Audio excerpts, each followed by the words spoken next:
A book restorer from New York was stabbed in the ribs and died. When he woke up, he found himself in the body of a sick 16-year-old boy, trapped in a vast, ancient archive. He doesn't speak the language, but he knows one thing. The answers are always in books. And this book will become a part of him. Daniel Kahn opens his eyes on a cold stone floor, dust on his lips. The darkness is so thick you want to touch it. His first thought is dull. I'm alive. The second is smarter. No, I'm definitely dead. He remembers the knife. He remembers how the asphalt grew warm beneath his cheek. And now this smell. Old leather. Ink. That's how books over 300 years old smell. He sits up. His head is spinning. He presses his palm against the floor and freezes. The palm is not his own. Slender, narrow, long fingers without calluses from glue, without cuts from a bookbinding knife. He brings his hand to his face.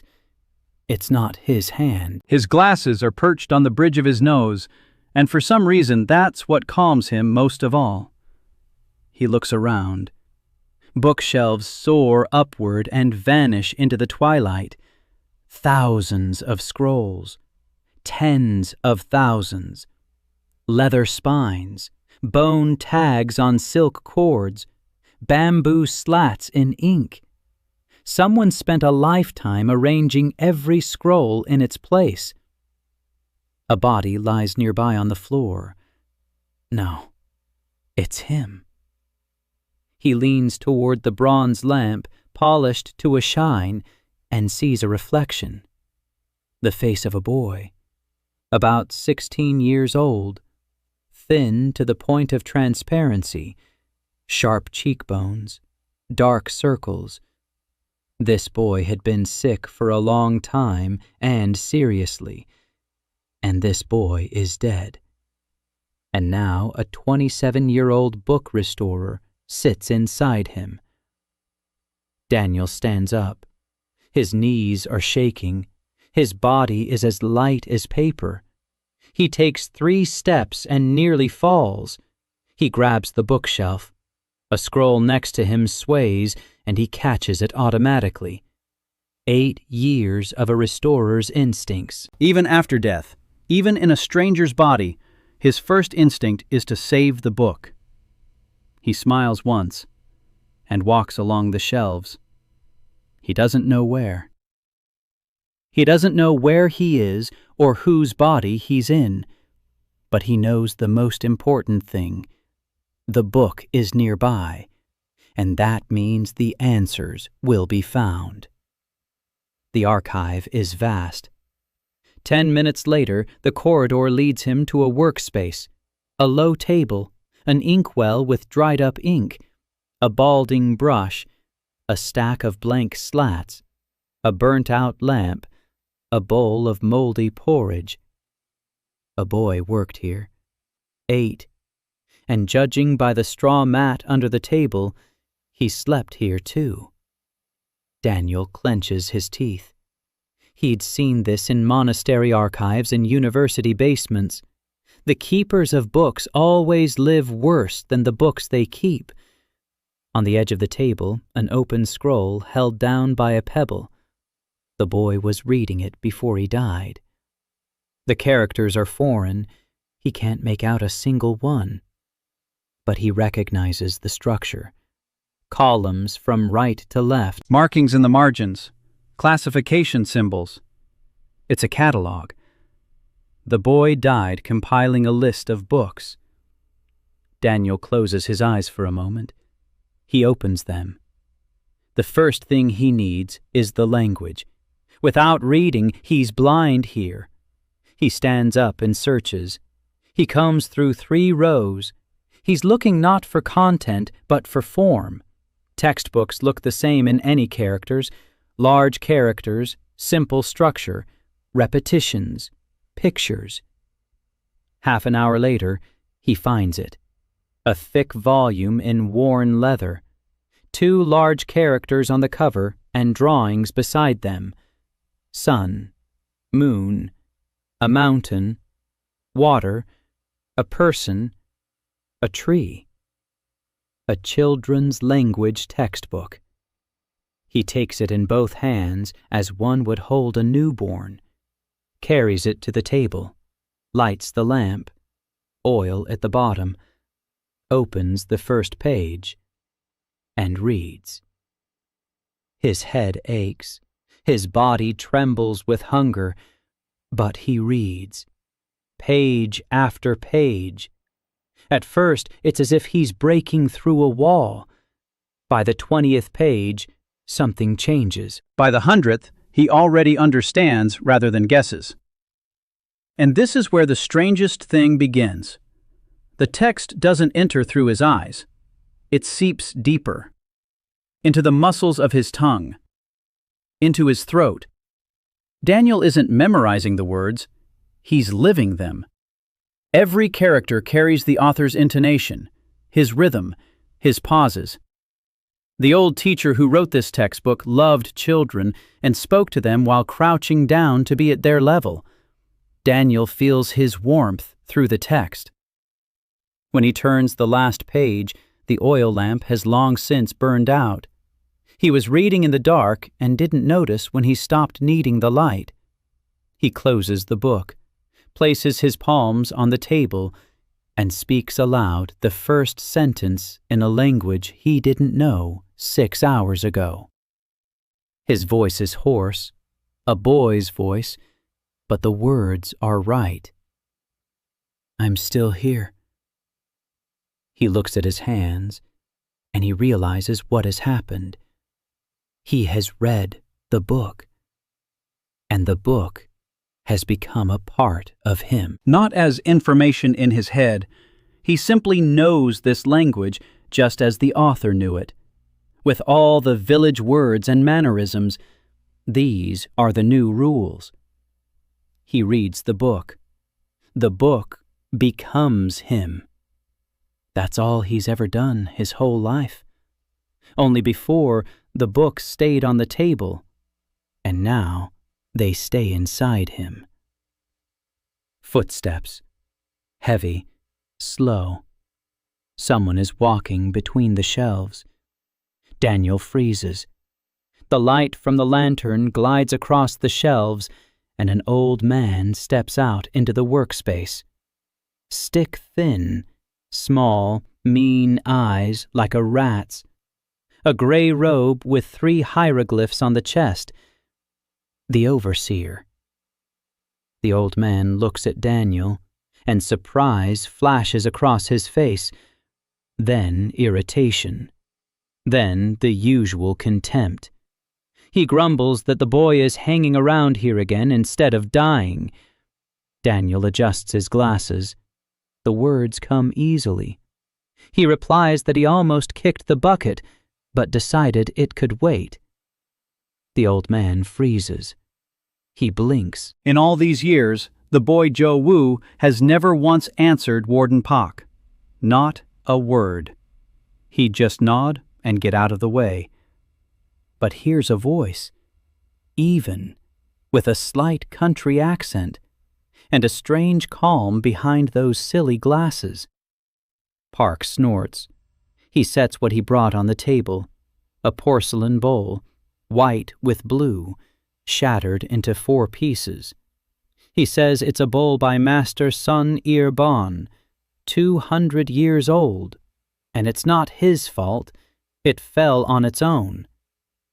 Daniel picks up a shard, twirls it between his fingers.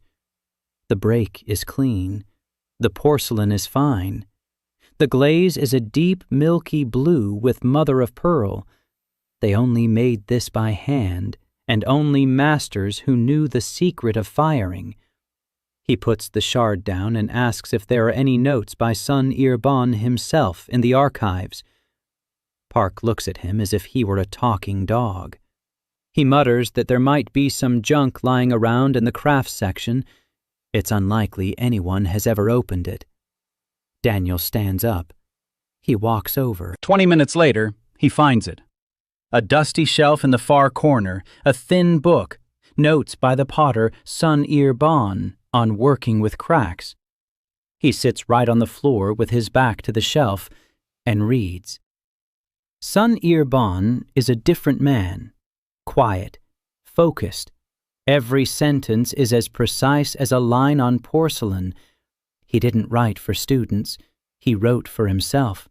The diary of a master who spent his whole life repairing what others had broken, and he loved it so much that he described every crack as a living creature. This one came from an impact, this one from time, this one from temperature changes. Each has its own temperament, its own way of being repaired. Daniel reads for 2 hours. The world fades away. All that remains are the potter's words and Daniel's hands, which begin to tremble, not from weakness, from recognition. His fingers remember what his brain has not yet grasped, the movement of the brush, the angle at which the shards fit together, the pressure. The temperature of his fingers on the porcelain. It all enters his body through the text, like water through a crack in stone. He returns to the table. Pak is still there, crouching over the broken bowl with the look of a man caught in the act. Daniel asks if there is rice glue, gold dust, a fine brush. Pak opens his mouth to say something mean, closes it, walks away in silence. He returns 15 minutes later with a box, a small pot of glue, a small bag of gold dust, 3 brushes. Daniel takes the thinnest one. He stirs the glue. He adds a pinch of dust to the tip of his fingernail. He takes the first shard. And his hands do everything on their own. No, not on their own. Sun Ir Bon's hands do everything through Daniel's hands. Every movement is precise and gentle, like touching a living thing. The glue flows into the crack in a thin golden line. The shards come together with a soft click. He takes his time. He turns his wrist just as the master did 200 years ago, with a pause before each movement. Exhaling at the right moment. Sun Ir Bon called it a prayer. You are not repairing the bowl. You're asking it to become whole again. And if you ask correctly, it agrees. 4 shards become a bowl. Golden lines run across the white porcelain like frozen lightning. The bowl is no longer what it was. It has become more beautiful. The cracks have become a pattern. The break has become an ornament. Park stares at the bowl. 5 minutes, without moving. Then he looks up, and there is neither anger nor contempt in his eyes, only one question.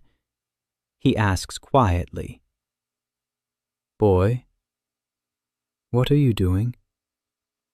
Have you read some? Daniel adjusts his glasses and replies that he reads everything that lies on his desk. It seems to be his job. Pak is silent for another minute. He stands up. He takes the bowl in both hands as if it were a child and leaves without saying a word. Daniel sits alone in the silence of the vast library and looks at the stranger's hands that have just done something he never learned. Done it as if they'd done it 1,000 times. Because now the old potter lives in those fingers and his 200 years of experience. He is in another world, in a stranger's body. He is 16. He is thin, sick, and alone. But all around him are bookshelves reaching to the ceiling, tens of thousands of books, and each one could become a part of him. Footsteps in the hallway.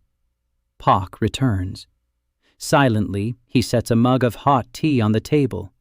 He turns around. He leaves.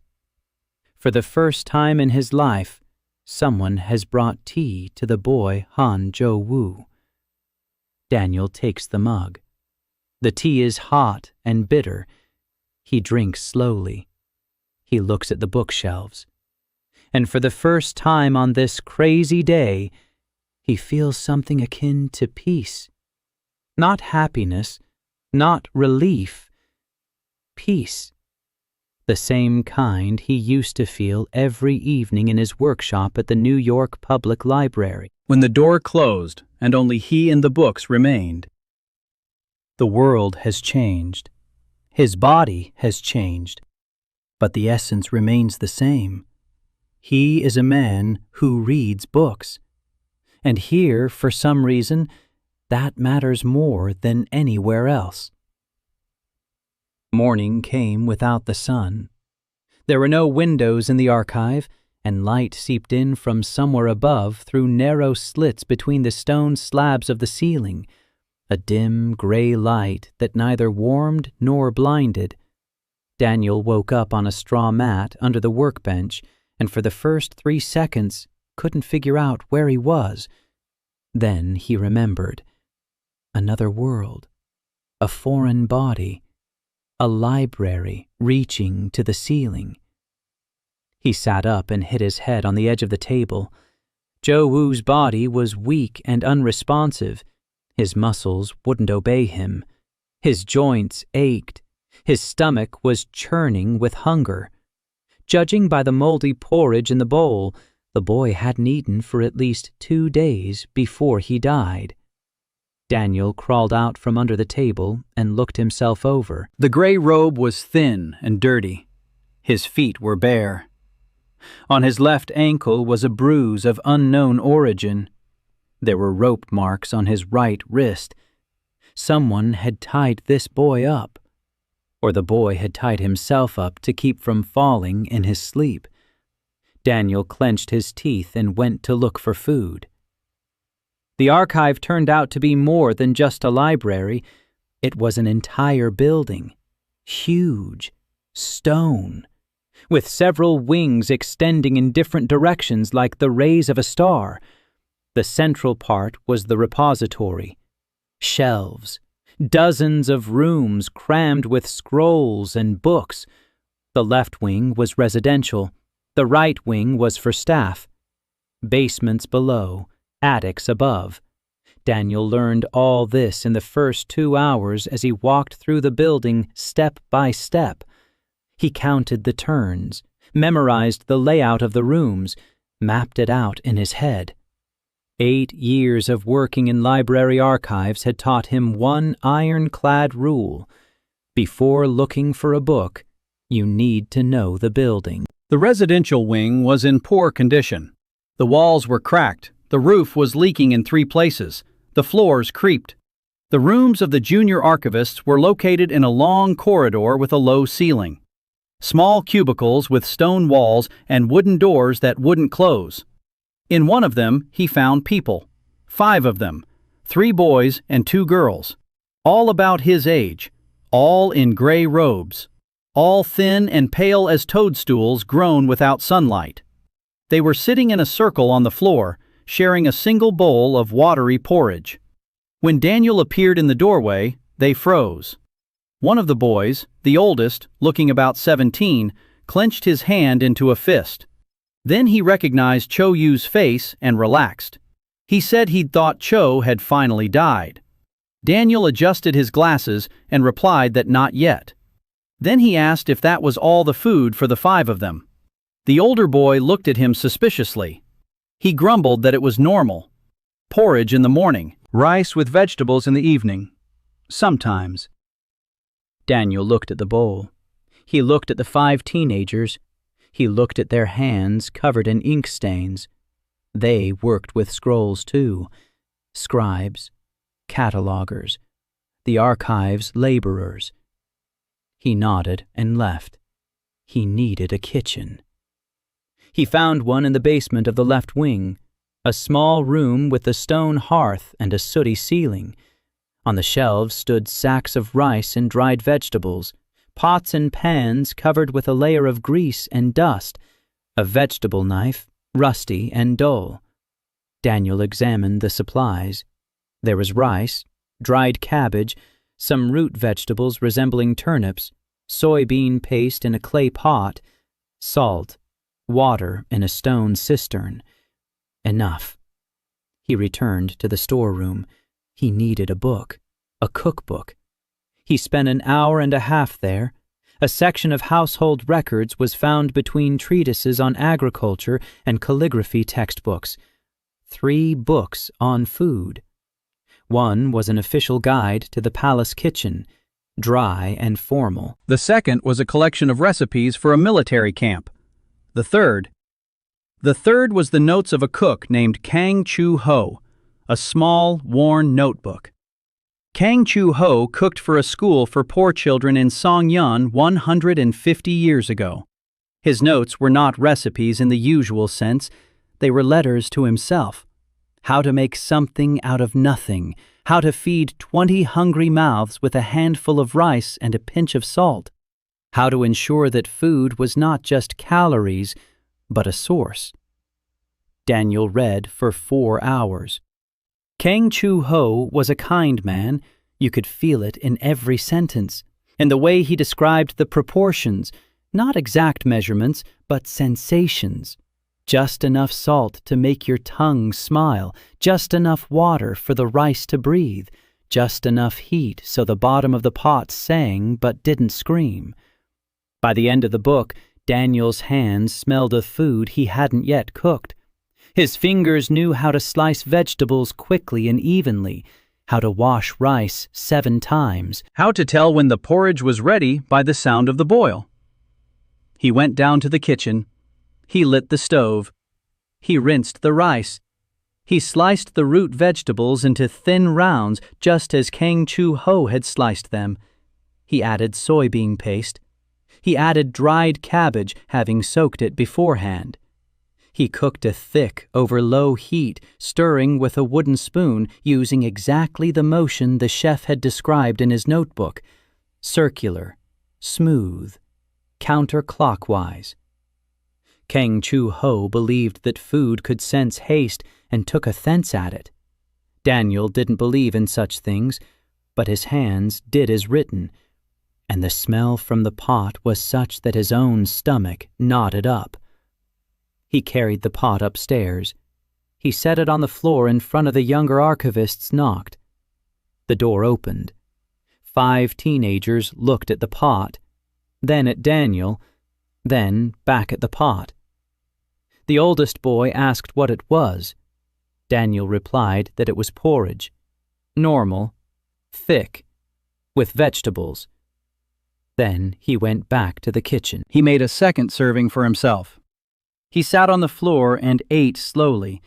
For the first time since he'd been in this body, the food was hot and tasty. Kang Chu Ho knew his stuff. Half an hour later, one of the girls appeared in the kitchen doorway, a small girl of about 15 with short hair and bandaged fingers. She stood there and looked silently at Daniel. Then she said the porridge was good, and that she couldn't remember the last time she'd eaten something hot. Daniel nodded. He asked what had happened to her fingers. The girl hid her hands behind her back.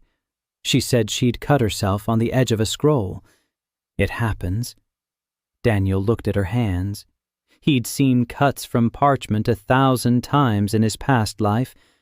These weren't from parchment. These were deep and even. Someone had struck her hands with something sharp, a ruler, or a bamboo rod. He didn't ask. He stood up, said he needed 1 more book, went to the storeroom. Medicine. Basic.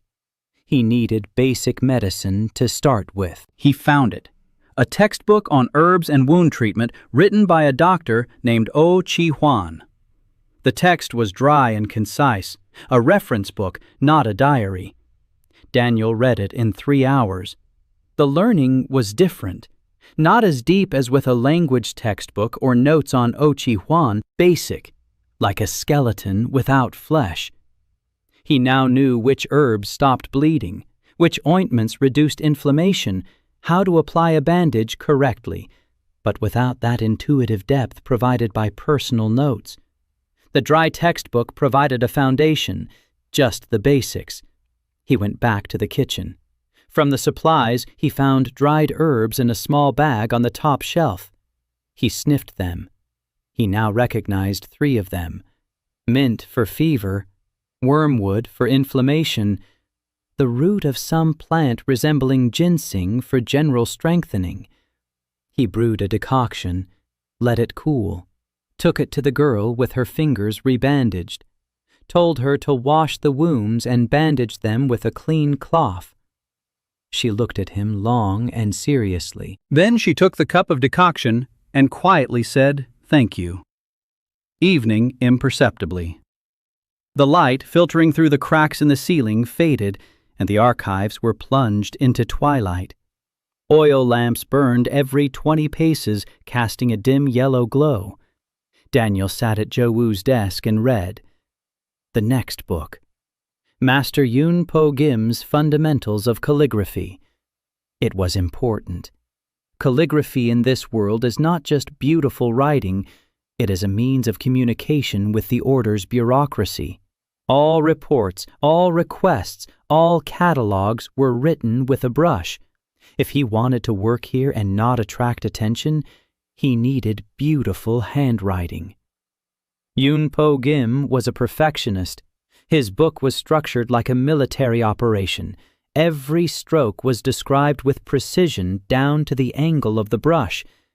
Daniel read for 3 hours. By the end, his hand moved differently. The brush lay in his fingers like an extension of his body. The strokes became even and confident. The old calligrapher sat in his wrist like a ghost. Footsteps. Park again. The old man emerged from the darkness with a lantern in his hand. He looked at Daniel. At the table in front of him, where the open calligraphy book lay, at the rough sheets covered with practice characters. Park silently set a mug of tea on the table. Daniel looked up. Park stood there, looking at his drafts. The old man was silent for a long time. Then he asked how long the boy had been writing like that. Daniel replied that he had started today. Park looked at him. There was something strange in the old man's eyes. Not anger, not contempt, something resembling interest or fear, or both at once. He said that the boy's handwriting resembled that of the master Yun Po Gim, that he could recognize the slant and thickness of the lines, and that it was impossible, because Yun Po Gim had died 70 years ago and had left no disciples. Daniel adjusted his glasses, took a sip of tea, said he had simply read his book. Pack stood there a little longer.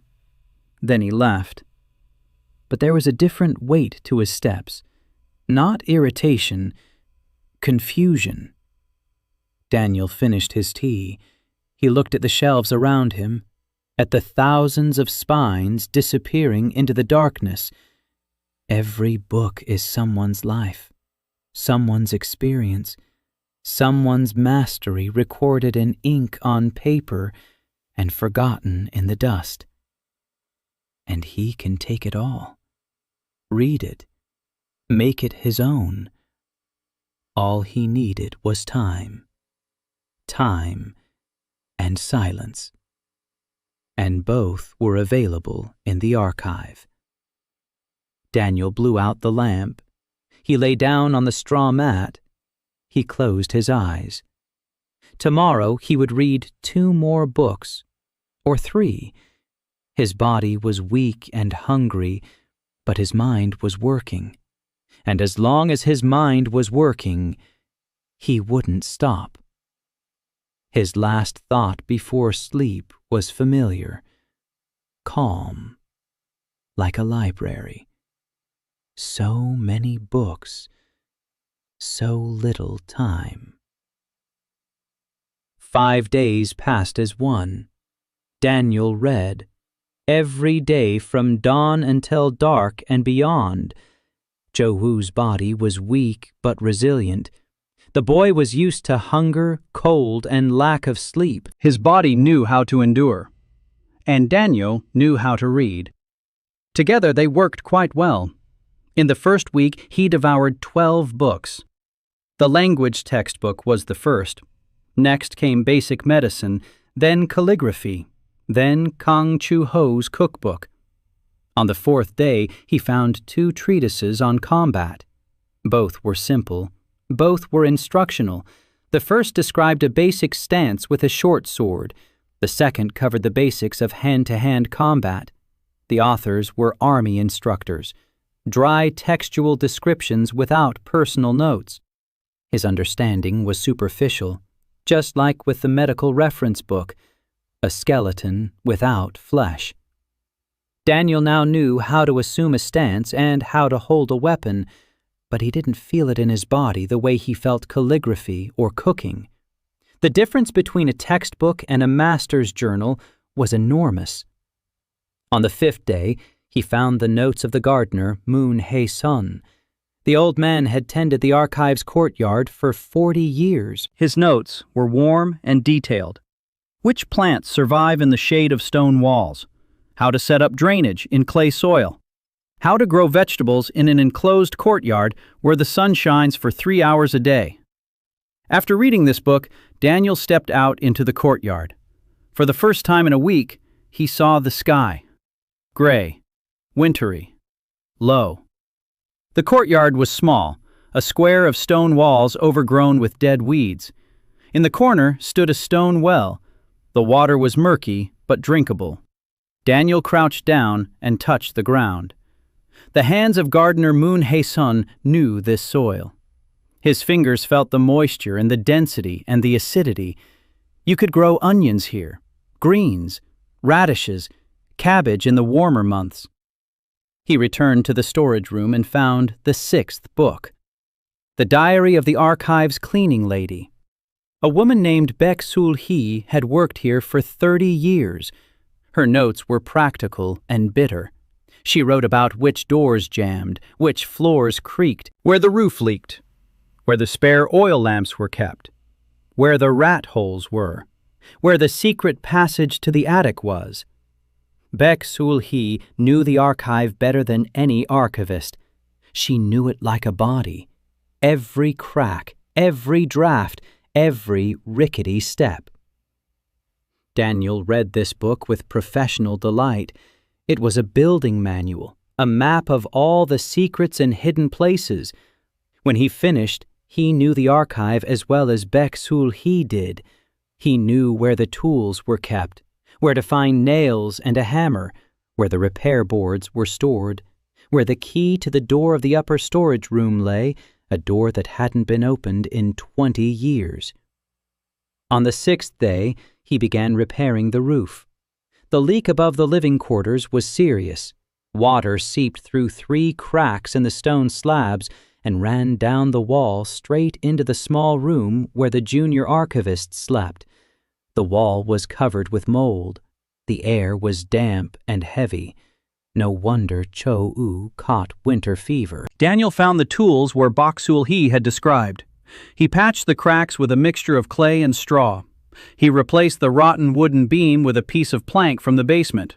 He worked all day. His body protested. His hands trembled. His back ached. But by evening, the 3 cracks were sealed and the water had stopped dripping. The eldest of the junior archivists, a boy named Tae-ho, stood below and watched as Daniel climbed down from the roof. Tae-ho was silent. Then he said that no one had ever repaired this roof. Daniel replied that he had fixed it now. Then he asked Tae-ho to help clean the kitchen tomorrow. Tae-ho looked at him for a long time. Then he nodded.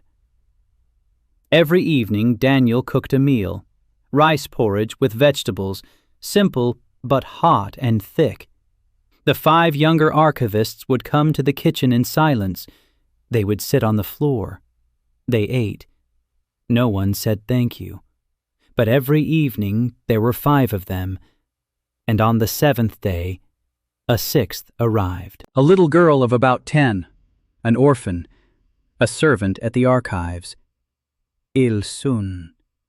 She stood in the kitchen doorway and stared at the pot of porridge with eyes in which there was nothing but hunger. Daniel silently poured her a full bowl. She sat down in the corner. She ate quickly and quietly. A kitten lay on her lap, a skinny gray one with a torn ear. The kitten was asleep.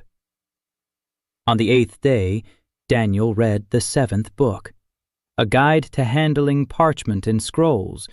The author was an anonymous custodian who had lived 300 years ago. The text was technical but written with love. How to properly store scrolls, what humidity level is needed for bamboo strips, what temperature for leather bindings, how to deal with insects, how to restore faded ink. Daniel read it and immediately went to check the storage area. What he saw made him stop. The scrolls were being stored incorrectly. The humidity in the basement sections was too high. The leather bindings were covered in mold. The bamboo slats were drying out in the upper halls where the air was too dry.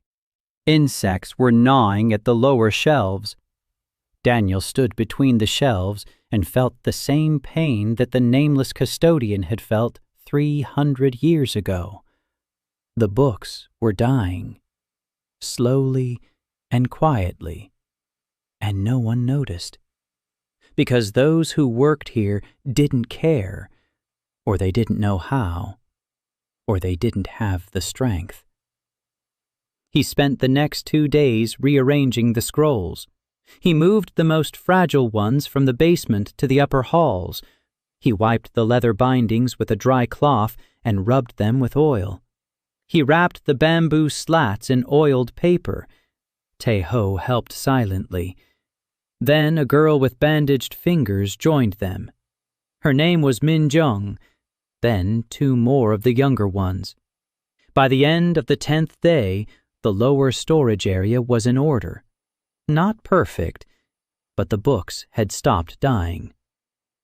That same evening, Daniel read the 8th book, Astronomy for Beginners. The author was a boring pedant, and the text provided only the most basic information: the names of constellations, how to tell time by the stars, direction based on the position the moon. Useful, but shallow. The 9th book, Everyday Spells. It was a strange book, a small notebook with descriptions of the simplest actions that the locals considered magic and Daniel would call applied physics. How to light a candle with a snap of the fingers, how to heat water in a pot by touching it with the palm, how to dry wet clothes in a minute. The author was a village grandmother named Kom-he-ran. She described these tricks so matter-of-factly, as if she were explaining how to sweep a floor. Daniel read her notes in 2 hours. He snapped his fingers. The wick of the oil lamp lit up. He looked at his hand. He looked at the flame. He placed his palm on a mug of cold tea. 10 seconds later, the tea was hot. Daniel slowly withdrew his hand. Right. Magic. No, not magic. A skill. Grandma Combe did this every day, without a second thought. For her, it was like breathing. And now Daniel breathed the same way. The 10th book had changed everything. He found it by accident, sifting through scrolls in the far corner of the upper storeroom where the knowledge of the cleaning lady, Baek Sul-hee, had led him. The memoirs of the first Grand Archivist, Master Gwan Sok-jin, the founder of the order. The book was old, very old, 1,000 years. The parchment had darkened with age, the ink had faded, but the text was legible. Daniel read for 2 days. He couldn't stop. Gwan Sok-jin did not write like a bureaucrat. He wrote like a man who had survived the end of the world, the catastrophe of the burning. Daniel learned the truth. The great Library of Hwango did not burn down by accident. It was destroyed on purpose.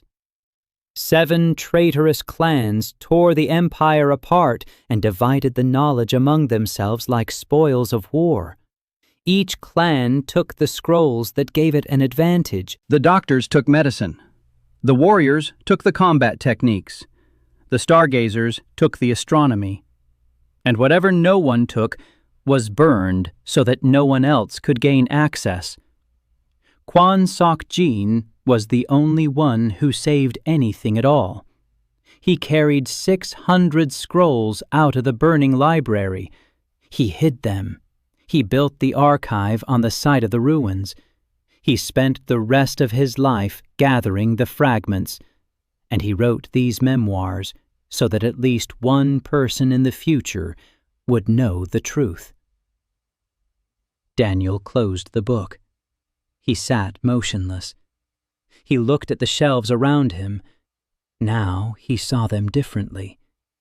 This wasn't just a library. It was a saved fragment of a world that had been burned out of greed. Every scroll here was a survivor. Every book was a refugee. He had always respected books. Now he felt something different toward them. A responsibility. Heavy and silent. The same one that Kwan Sok Jin had felt 1,000 years ago as he carried the scrolls out of the fire. The 11th book was a collection of children's fairy tales. A small, cheerful little book full of silly stories about deceitful foxes, wise turtles, and greedy dragons. Daniel read it with a smile. After the founder's memoirs, he needed something light. But besides pleasure, this book gave him something important. A general cultural context. Now he understood the references in conversations. When someone said cunning as a red fox or stubborn as an old turtle, Daniel knew what they were talking about. The 12th book, the last in the first series, the memoirs of the former archivist, Pak's predecessor. The text was bureaucratic and boring, but from it, Daniel learned the structure of the order of archivists, ranks, hierarchy, rules, who reports to who makes the decisions, who holds the keys to the restricted sections. The Grand Archivist at the top, his deputy, the Council of Senior Keepers, the Master Catalogers, ordinary archivists, and at the very bottom, Junior Archivists. Daniel and his 5 neighbors. Scroll attendants. Nobodies. After 12 books, Daniel knew the local language like a native. He could cook from scratch. He knew basic medicine. He was a master calligrapher. He understood the basics of combat. He could light candles with a snap of his fingers and warm tea with the palm of his hand. He knew the layout of the archive better than any living inhabitant. He knew the truth about the catastrophe of the burning. He knew the structure of the order, and he could repair books better than anyone in this world because he had been taught this in a past life. 12 books, 12 lives, 12 masters now sitting inside his head. 2 weeks. Daniel stood on the roof of the archive and looked out at the city. Songyeon, the capital. He was seeing it for the first time. Stone roofs, smoke, walls, towers, the distant silhouette of the palace on the hill, and beyond the city, mountains on the horizon. The Crimson Ridge, a dark line at the edge of the world. According to Kwan Sok Jin, the first horde had come from there 1,000 years ago, and from there it would come again. Daniel adjusted his glasses. He looked down at the courtyard where Tae Ho and Min Jong were carrying trash out of the residential wing. He looked at Il-sun sitting in the corner of the courtyard with a kitten on her lap. He looked at the thin smoke rising from the kitchen chimney. His kitchen. His courtyard. His people. No, not his, but now his concern. He climbed down from the roof. He needed more books. Many books. His first month at the archive was coming to an end when she arrived. It was a cold morning. Winter still held the city in its grip, and the stone walls of the archive were covered with frost on the inside. Daniel was standing in the kitchen, stirring rice porridge, when Pak appeared in the doorway. The old man looked more serious than usual. He said a new resident was arriving at the archive. He said she wasn't just an archivist, that she was the daughter of General Kim Tae-yoon, the disgraced general, sent here for so-called re-education. Pak uttered the word re-education the way one pronounces the word execution, quietly, knowing that the meaning was one and the same. Daniel asked what she had done. Pak grunted. He said she had refused to marry the son of the head of the Yoon clan, publicly, at the engagement ceremony, in front of 100 witnesses. The young woman told the groom to his face that she would rather cut off her own hand than take his. The Yoon clan demanded punishment. To avoid war, the Kim clan sent their daughter into exile. The archives were her prison. Daniel poured Pak some tea. The old man took the mug and walked away grumbling. An hour later, Daniel saw her. Kim So-yeon entered the archive courtyard like someone accustomed to being watched. Back straight, chin lifted. Her gaze was cold and steady like a winter sky. She was 19, tall for a girl. Her black hair was pulled into a tight knot at the nape of her neck. At her belt hung a sword in a simple wooden sheath.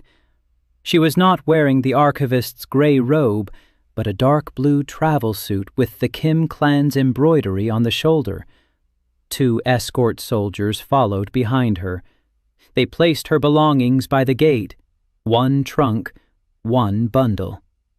The soldiers left without saying goodbye. So-yeon stood in the middle of the courtyard and looked at the stone walls of the archives like someone who understands that this is her new home and hates every stone in advance. Daniel stood in the kitchen doorway and watched. He saw her hands. Her right hand rested habitually on the hilt of her sword. Her fingers were calloused. Her joints were well developed. This girl had trained every day, for years. But something was wrong. Daniel narrowed his eyes. Her right wrist was trembling, barely noticeable, like the hand of a musician who has lost his hearing. The hand remembers what to do, but isn't sure of itself. So-yeon felt his gaze and turned. She looked at him. A skinny boy in glasses, a gray lab coat, dusty hands, ink stains on his fingers. She looked at him for 3 seconds. Then she turned away. He didn't exist to her. Daniel wasn't offended. He recognized that look. That's how people look who are in pain and who have decided that pain is the only thing they have left. So-yeon was given a room in the residential wing, one of the empty cubbyholes on the top floor. She locked herself inside and didn't come out all day. In the evening, Daniel placed a bowl of hot porridge by her door. In the morning, the bowl was empty. The next day, he saw her in the training yard, a small area behind the archive wall, stone slabs covered in snow. So-yeon stood alone with a sword in her hand. She was training. Daniel watched from around the corner. She was good. Her movements were smooth and precise. Her stance was flawless. But something was missing. Daniel could see she was performing the forms, basic stances, transitions, strikes, but between the forms there were gaps, lapses, Places where her body would start a movement and then stop, confused, as if several key elements had been torn from the sequence, like a book from which every fifth page had been cut out. She repeated the same form over and over. Every time, at the exact same spot, her body froze. Her hand hung limply. The sword stopped. She stood there for a second, 2. Then she started over. Her face was expressionless, but Daniel could see the knuckles on her fingers turn white against the hilt. She remembered what was supposed to come next. Her body remembered, but the movement was gone. Someone or something had erased it. That evening, Daniel went to the archives. He searched for 2 hours.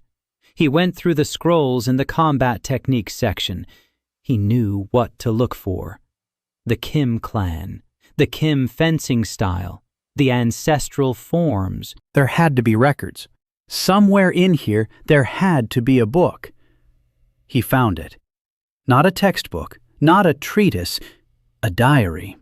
The personal diary of Master Kim Hae-bon, So-young's great-grandfather, the old guardian of the ancestral style. He had died 90 years ago. His diary lay on the bottom shelf in the clan records section. The dust on it was an inch thick. No one had opened it in decades. Daniel sat down on the floor. He flicked his fingers to turn on the lamp. He opened the first page. Kim Hae-bon wrote slowly and thoughtfully. Every movement of every form was described not as an instruction, but as a memory. He remembered how his own teacher had shown him the first stance. He remembered the smell of the courtyard after the rain. He remembered how his legs trembled after 3 hours of repetition. This was not a textbook. This was life. Daniel read all night. 12 hours. His body ached with fatigue. His head was buzzing, but he couldn't stop. Kim Hae-bong was a great swordsman and a great storyteller. His style consisted of 36 forms. Each had a name. The first form, Dawn on the Mountain. The second, Shadow of the Heron. Third, Wind in the Pines. Each name was not a metaphor. Each described a sensation, how the body should feel at the moment of execution. Dawn on the Mountain is the slow raising of the sword from the lower stance, as slow as the sun rises. Not faster, not slower, exactly like that. The Shadow of a Heron is a one-legged stance. Stillness, waiting, readiness for the strike that will come when the opponent blinks. When Daniel finished the book, it was morning. He stood up. His legs were shaking. He raised his hand. He imagined a sword, and his body performed the first form, Dawn on the Mountain. A slow rise from the lower stance, smooth, precise, just as Kim Hae-bong had done 90 years ago. 36 forms, all 36. They were ingrained in his muscles like a second nature. Daniel stepped out into the training yard. So-young was already there. She was training in the morning mist. And once again, she was stuck at the same spot. Her body began to move. The 12th form. The moon in the well. Transition from a high stance to a low circular strike. Her hand went down and stopped. Emptiness. The form erased. The movement forgotten. So-young froze. She stood motionless, sword lowered, head bowed. She wasn't crying, but her shoulders were so tense that Daniel could see the tremor even from 20 paces away. He stood at the entrance to the courtyard. He thought. He could turn around and leave. That would be sensible. not to draw attention, not to show that he knew the ancestral style of a foreign clan. It was dangerous, very dangerous. But Daniel looked at her hands, at her white knuckles, at her trembling wrist, at the emptiness where movement should be, and he saw the same thing he had seen every day in his past life: lost text, a damaged manuscript, A book with pages torn out. He had spent his whole life restoring books like that. Daniel stepped into the courtyard. His boots crunched in the snow. So-young turned around. She looked at him. The same boy. The same gray robe. The same silly glasses. Daniel stopped 5 steps away from her. He adjusted his glasses and slowly raised his right hand. Without a sword, an empty hand, and performed the 12th form. The moon in the well. The transition from a high stance to a low circular strike, exactly as Kim Hae-bong had described, with the same breathing, with the same angle of the torso's tilt, with the same pause at the lowest point that the old master called the moment when the moon touches the water. So-yun watched. Her face changed. Not immediately. First surprise, then confusion, then recognition. Her body recognized it before her mind did. She knew that movement. She had grown up with it. She had seen her father perform it, her grandfather. She had seen it every morning as a child. It was the movement of her family, her blood, her lineage. Erased from memory, taken away, scorched out. And now a skinny boy in glasses stands in the snow and shows her what she had lost. Daniel performed the 13th form, the 14th, the 15th, slowly, very slowly, so she could see every movement, every transition, every angle, every breath. He wasn't showing her all 36, only the ones she had forgotten, the gaps, torn out pages. He was putting them back in. So-yun stood motionless. She watched. Then she slowly raised her sword and began to repeat. The first movement came out jerky. The second was better. The third. Her body was remembering. Her body was recognizing. What the Horde had erased was returning through her muscles, through her eyes, through that part of memory that lives not in the head, but in the bones and tendons. She went through all the lost forms, one after another, slowly, trembling. By the last form, the snow beneath her feet had been trampled down to the ground. So-yun stopped. She lowered her sword. She stood for a second, 2, 3. Then her knees buckled, and she sank to the ground, right into the snow. She didn't fall. She sank down, like a person before whom a door had opened that they had thought was sealed shut forever. Daniel stood 5 paces away. He was silent. So-yun looked up at him. For the first time ever, he saw her face without a mask, without coldness, without a wall. Just the face of a 19-year-old girl who had been given back what had been taken from her. She asked one word. How? Daniel adjusted his glasses. He replied that he had read her great-grandfather's diary, Kim Hae-bong's. It had been lying in the vault. No one had opened it in a very long time. So-yun was silent. She looked at him. Then she stood up. She brushed the snow off her knees. She sheathed the sword in one precise motion. She walked over to him, stopped at arm's length, and bowed her head. Not low, not like a servant before a master, like a warrior before the person she had decided to protect. She said she wouldn't forget this. Daniel nodded, said it was time for him to make lunch, and went into the kitchen. So Yun began training every morning. Daniel watched her from the kitchen window. She would come out to the courtyard before dawn and leave when the sun was already high in the sky. 36 forms, over and over. Every day her movements became more precise.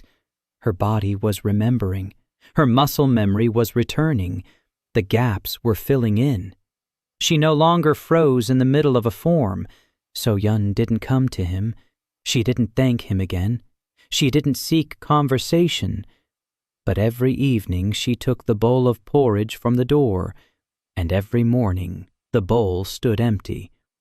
It was her silent acknowledgement. Daniel didn't rush her. He was busy with other things. The end of the first month, the archive began to change. Slowly and imperceptibly to those who didn't live here permanently. But Daniel noticed everything. The kitchen was now open every day. Tae-ho had learned to build a fire properly. Min-jong washed the dishes and sorted the supplies. The two other junior archivists, the boys Yoon-ho and Kang-woo, cleaned the yard and hauled water from the well. Il-sun swept the hallways. The little 10-year-old girl, with a skinny kitten on her shoulder, did this silently and diligently. Every evening, everyone sat down in the kitchen and ate together. Hot porridge, sometimes with vegetables that Daniel had started growing in boxes in the yard, following the recipes of gardener Moon Hae-sun. Not much grew in the winter, but onions did, and greens. Tiny sprouts pushing through the cold earth. Daniel looked at them every morning and felt a strange sense of satisfaction. Food, warmth, a roof that didn't leak, people eating together. It wasn't much, but after what had been here before, it was a lot. Pak came by every evening. He brought tea, set it on the table, left. Sometimes he lingered for a moment. He'd stand in the doorway and watch Daniel write catalog cards. Master Yoon-po Gim's handwriting. Perfect. Even. The old man recognized that handwriting and frowned every time, but said nothing. Daniel could sense what Pak was thinking. Something had changed in the boy. Something impossible. But Park was the kind of person who preferred not to ask questions if the answers might be dangerous. On the 32nd day, what Daniel had both been waiting for and feared happened. Evening. Daniel sat in the storeroom reading yet another scroll, a treatise on metalworking. The author was a mediocre blacksmith. The text was dry and technical. Useful, but not profound. Footsteps. Not Pak. Heavier. More confident. A man appeared in the aisle between the shelves, whom Daniel was seeing for the first time. Tall, slender, around 40, dressed in the white robe of a high-ranking archivist. 5 hieroglyphs on his chest. A handsome, well-proportioned face. Intelligent, warm eyes, a soft, open smile. Daniel looked at him, and something inside him tightened. He knew this type. People with smiles like that are always more dangerous than those with open malice. The man introduced himself. Ro San-hyuk, Deputy Grand Archivist, second in rank in the order. Ro said he'd heard some interesting things, that junior archivist Han Jo-woo had become a different person after his illness, that he'd repaired an antique bowl by Master Song Irbon, that he writes calligraphy like the late Master Yun Po Gim, that he feeds the lower wing hot meals, that he'd repaired the roof.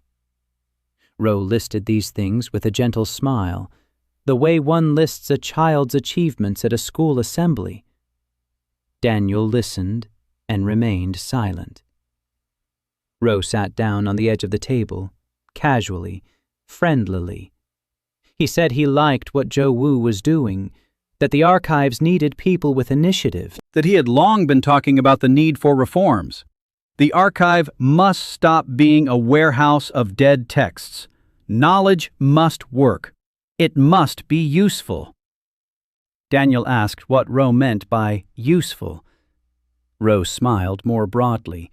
He said that the clans were willing to pay for access to the techniques, that the archive could become a center for the exchange of knowledge, a controlled exchange, for a fee, for political influence, for a seat on the clan council. Daniel took off his glasses, wiped them with his sleeve, put them back on. That gave him 10 seconds to think. Roe wanted to trade in books, not just grant access, sell them, turn knowledge into a commodity. Daniel understood the logic. He even understood the appeal. In his world, too, there were people who believed that information should cost money, and they had their arguments, but Daniel had worked his whole life in a public library, a free one, open to everyone, and he had seen what happens when knowledge becomes a commodity. It goes to those who can pay, and the rest get cramped rooms with leaky roofs and porridge once a day. Like Jowu, like Tae-ho, like Min-jung, like Il-sun. He answered Roe simply, said it was an interesting idea and that he needed to think it over. Roe nodded. He said he wasn't in a hurry, that the boy had time, that they would talk again. He stood up. He ran his fingers over the spine of the nearest scroll. He smiled and left. Daniel sat motionless after he left. He was counting in his head. Roe had come too early. Daniel had only been here a month. He was a nobody yet, a third-class junior archivist, the lowest rank. Why had the deputy grand archivist come to see him personally? There were two possibilities. Either Roe was checking on all unusual occurrences in the archive simply out of caution, or someone had reported to him. Someone was watching Daniel and passing the information up the chain. Daniel looked at the shelves around him. Roe's eyes and ears were somewhere here. Maybe among the junior staff. Maybe among the senior staff. Maybe Pak himself. He didn't know. But now he knew he was being watched. The next day, Daniel changed his strategy. Before, he had read openly. He'd taken books from the shelves without hiding. Now, he was more careful. He read at night. He chose books from the far sections. He returned them to their places before dawn. During the day, he took care of household chores, the kitchen, cleaning, minor repairs, cataloging, the usual work of a junior archivist. Nothing unusual, nothing suspicious. But at night he devoured books. The next one was a major find, the memoirs of fencing master So Guan-il, a legend, the greatest swordsman of the Hwangdo era, 200 years ago. His style was considered lost. All the warriors of Korea knew his name, but none of the living knew his techniques. Master So's diary was thick, 300 pages. Daniel read for 2 days straight. He barely slept. So Guan-il wrote like a warrior. In short, choppy phrases, without embellishment. But between the lines was a depth that took Daniel's breath away. The old master described not just strikes and stances. He described the philosophy of movement. The body is water. The sword is a channel. The enemy is a stone. Water does not strike the stone. Water flows around it, again and again, until the stone becomes sand. When Daniel closed the last page, his hands knew the 72 forms of the So Guan Il style, Ili. 72. Versus the 36 of the Kim style. The two styles sat within his body like two different voices. The Kim style was sharp and direct. A line, a point, a strike. The So style was fluid and soft. A circle, a spiral, a detour. They did not conflict, but they did not merge either. Two different masters, two different approaches, two different bodies living in one. Daniel stood in the middle of the storage room at 3 in the morning and tried both stances in turn. His body switched between them with little effort, as if switching languages mid-sentence. It was possible, but unnatural. To merge two styles into one, you had to think for yourself. The ability provided the ingredients, not the dish. He recalled his work in New York, restoration. He often worked with manuscripts from different eras in schools, monastic chronicles and secular literature, Latin and vernacular languages, different traditions, different approaches. His job wasn't to follow a single school. His job was to see the patterns between schools. What unites them? What lies deeper than style? He is a librarian, a cataloger. He sees a system where others see individual books.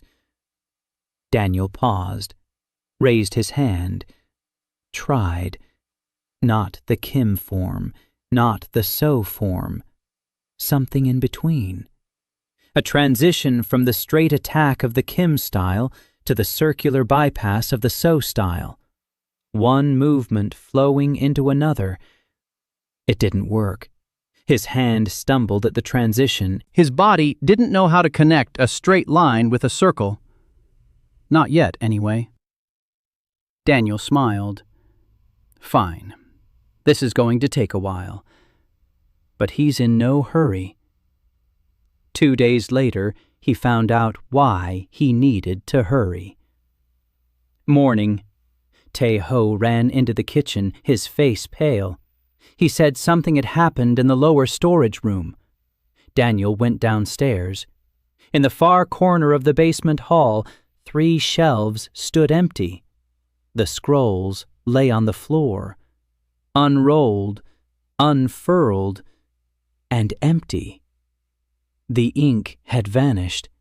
The text had vanished. The bamboo strips were as clean as new, as if nothing had ever been written on them. Daniel picked up one scroll. He ran his finger over the surface, smooth, clean. But a fine black dust remained on his finger. The ink hadn't vanished. It had crumbled, disintegrated, as if something had sucked the life out of it. He remembered Guan Sok-jin's memoirs, The Horde of the Nameless, creatures that feed on forgotten knowledge, Capable of erasing techniques right from people's memories. And from books, too. Daniel stood in the empty vault and counted.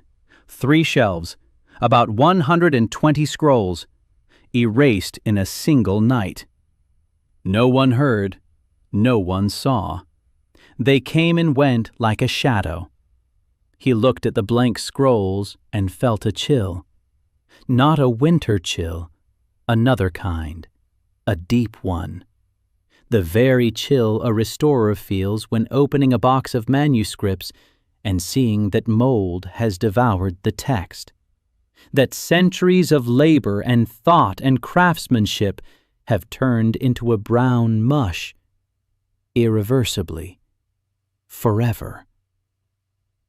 Daniel clenched his teeth. He couldn't read the erased scrolls. They no longer existed, but he could read the ones that were still intact. Read them, absorb them, preserve them in the only place the Horde couldn't reach, in his mind. He went upstairs. He approached Tae-ho, told him to gather everyone. Half an hour later, 5 junior archivists were sitting in the kitchen, Il-sun with a kitten, and So-yeon standing in the doorway with her arms crossed over her chest. She had come because she heard the noise. Daniel explained what had happened. 3 bookcases, 120 scrolls, the text erased.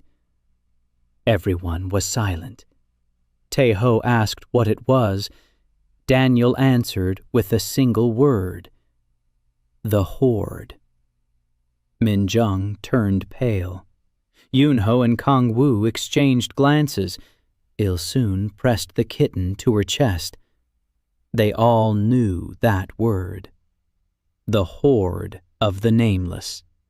Creatures from beyond the Crimson Ridge.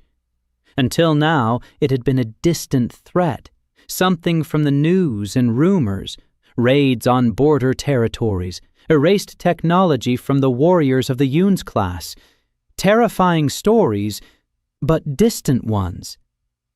And now they were here, in the archives, in the basement.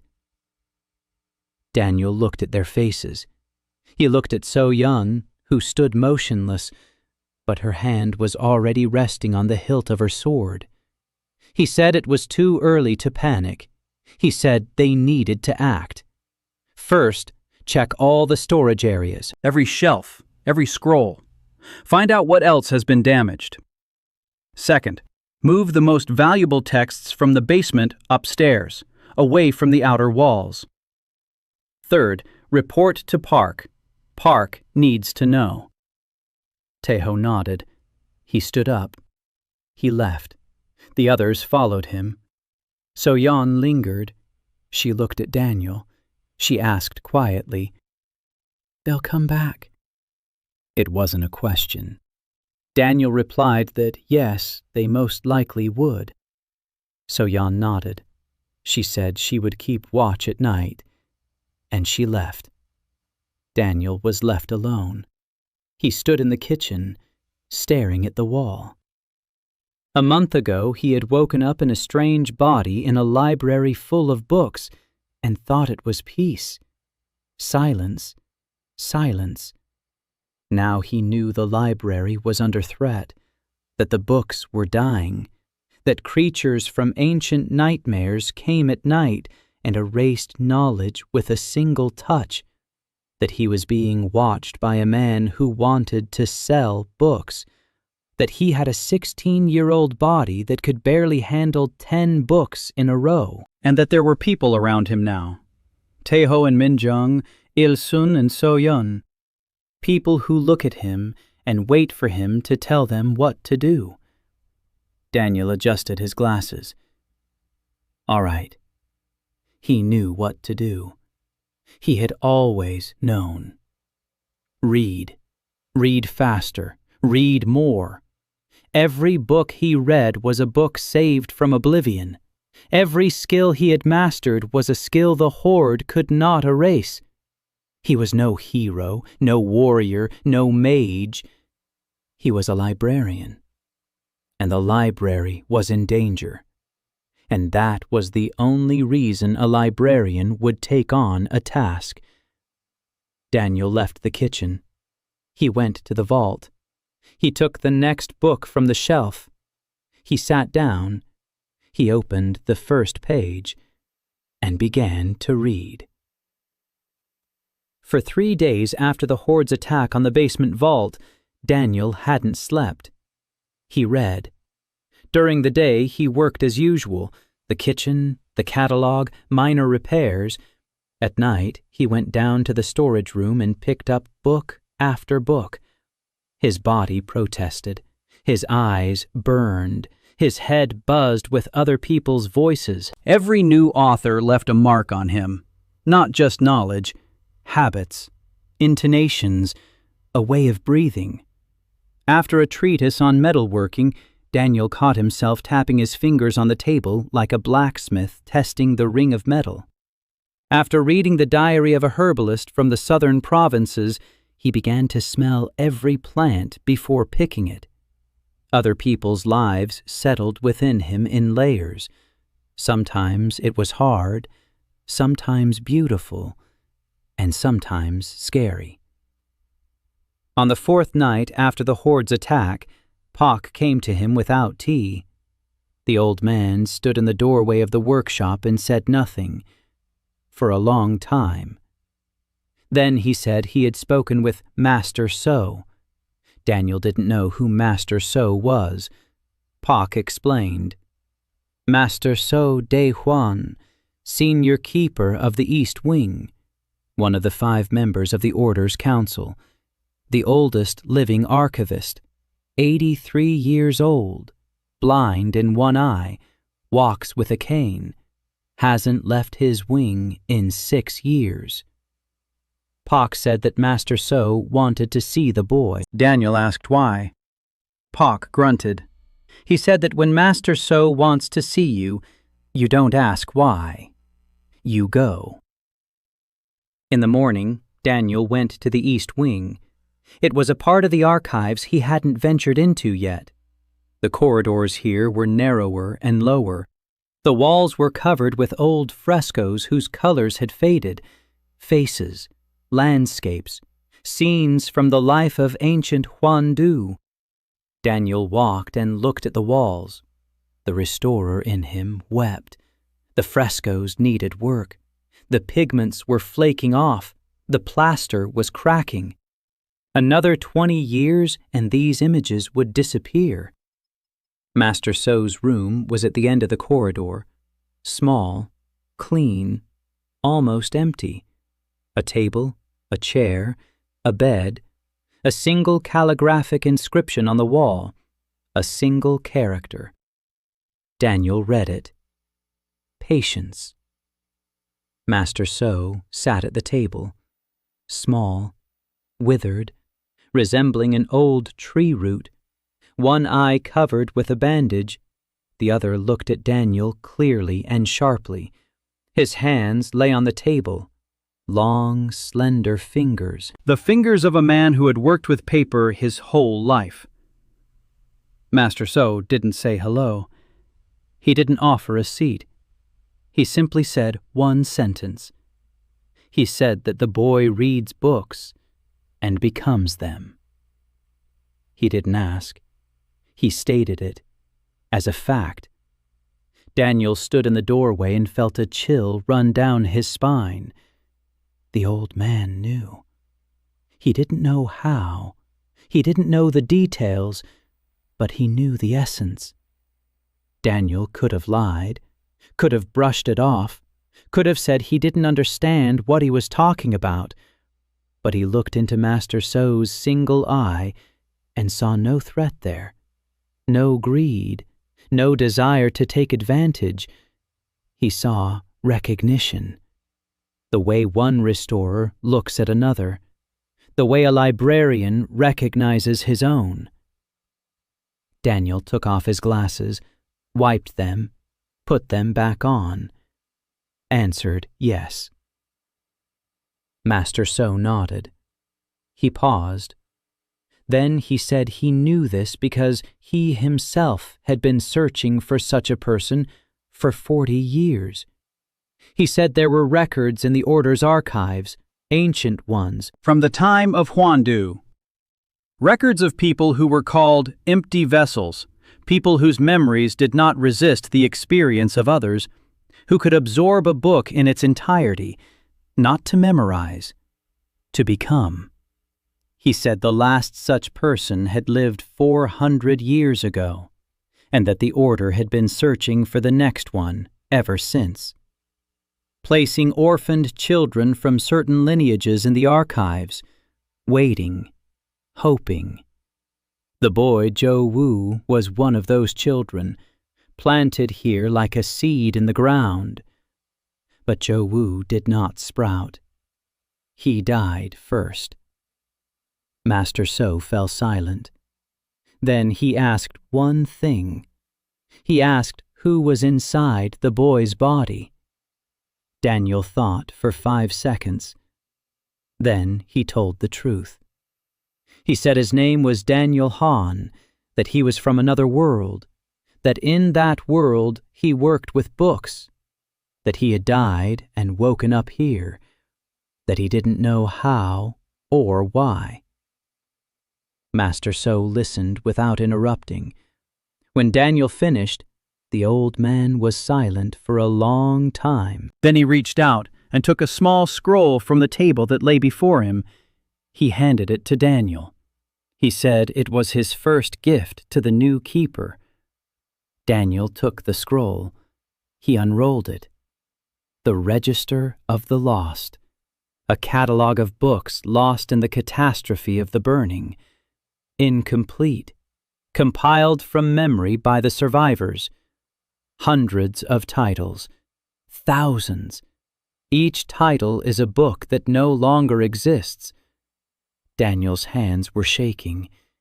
It was a list of losses, a map of what had been destroyed, a starting point for anyone who wants to restore what was burned. Master So said there was something else. He said the great archivist knew about Daniel, had known from the very beginning. He said the great archivist was not an enemy, but not a friend either. He is an observer. He is waiting.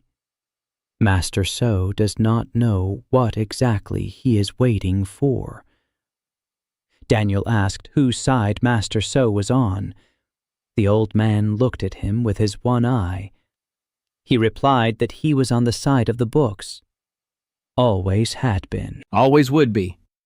And if the boy was also on the side of the books, then they would understand each other.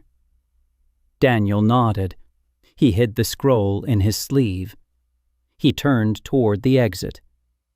He stopped at the threshold. He asked one thing. He asked who had reported to Ro San Hyuk about his abilities. Master So replied quietly. No one had reported it. Ro is smart. He sees for himself. And he is more dangerous than the boy thinks. Not because he is evil, but because he believes he is right. Daniel returned to the lower wing. He sat down at the table. He opened the Register of the Lost. He began to read. The titles ran in columns. Master Hyun's Treatise on Stellar Navigation, lost. The Complete Catalogue of Medicinal Plants of the Southern Coast, lost. Empress Min Hua's Memoirs, lost. General Yun Tae-gon's Notes on Fortification, lost. Philosophical Treatise on the Nature of Oblivion, lost. Hundreds of books, thousands. Every line is an empty space on the shelf. Daniel read the list for 2 hours. When he finished, he placed the scroll on the table and sat motionless for a long time. Then he stood up. He went to the repository. He began to cross-reference. The Register of the Lost listed books that no longer existed, but what if copies of some had survived? What if parts of the texts had been quoted in other works? What if of the authors had referenced the lost treatises in their own writings? Daniel knew this work. It was textual criticism, reconstructing lost texts from fragments, from quotations, from retellings, from the traces a book leaves in other books. In his past life, he had seen scholars reconstruct entire paragraphs from ancient treatises based solely on references from medieval commentators. It was long, painstaking work, but it was possible. Daniel took out a blank sheet of paper, a brush, ink, and he began to compile his own catalog. Cross-references. Which of the surviving books mention the lost ones? Which quote them? Which retell them? He worked until dawn. By morning, he had 11 matches. 11 lost books whose traces had been preserved in other texts. It was a start. A small one, but a start. So-yeon came by in the afternoon. For the first time, she came to him on her own. She stood at the kitchen entrance, upright, stern, arms crossed over her chest. She said she had found traces on the wall of the basement storage room, near the empty shelves. Not human marks, not animal marks, something in between. Imprints of long, slender fingers on the stone. And cold. The wall in that spot was icy even in the daytime. Daniel went down to the basement with her.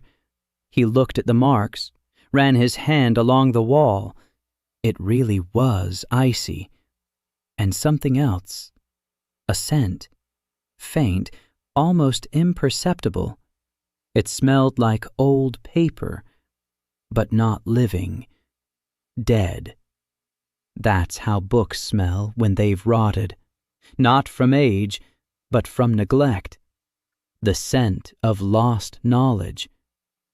He went back upstairs. He found a slim treatise on defensive practices in the storeroom. The author was a monk from a mountain monastery. The text described the simplest methods for creating protective lines. Not magic in the usual sense, more like applied geometry. Certain patterns drawn with a specific ink on specific surfaces created a zone which creatures from beyond the ridge found it harder to penetrate. Daniel read the treatise overnight.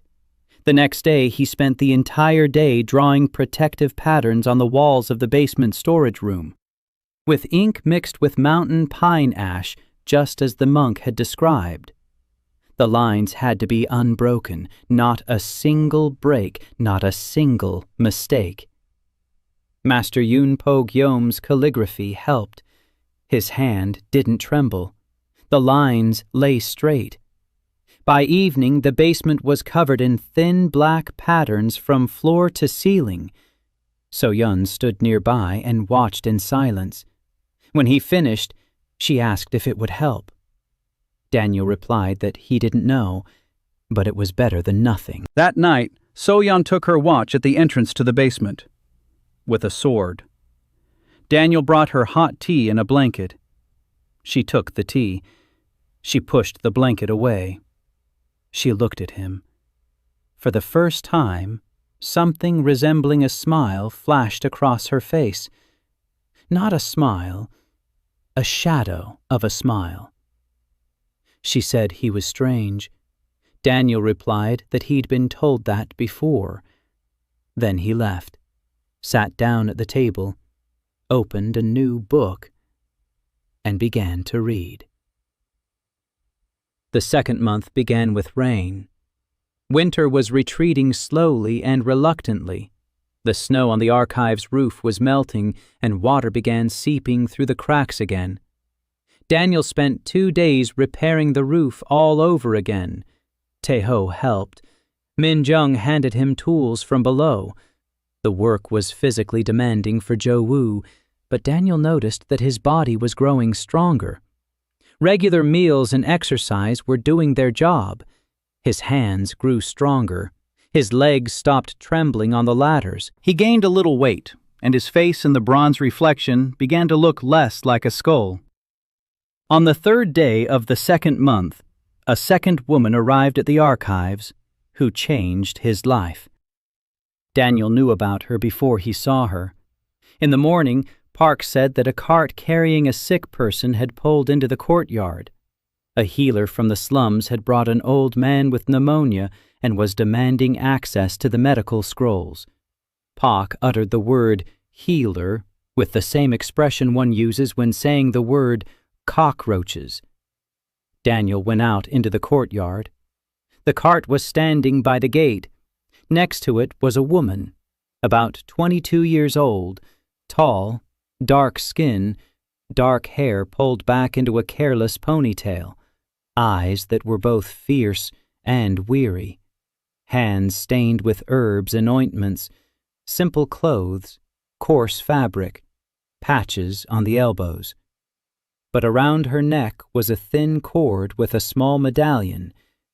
Daniel looked closer. The medallion was carved from bone and bore a hieroglyph he recognized.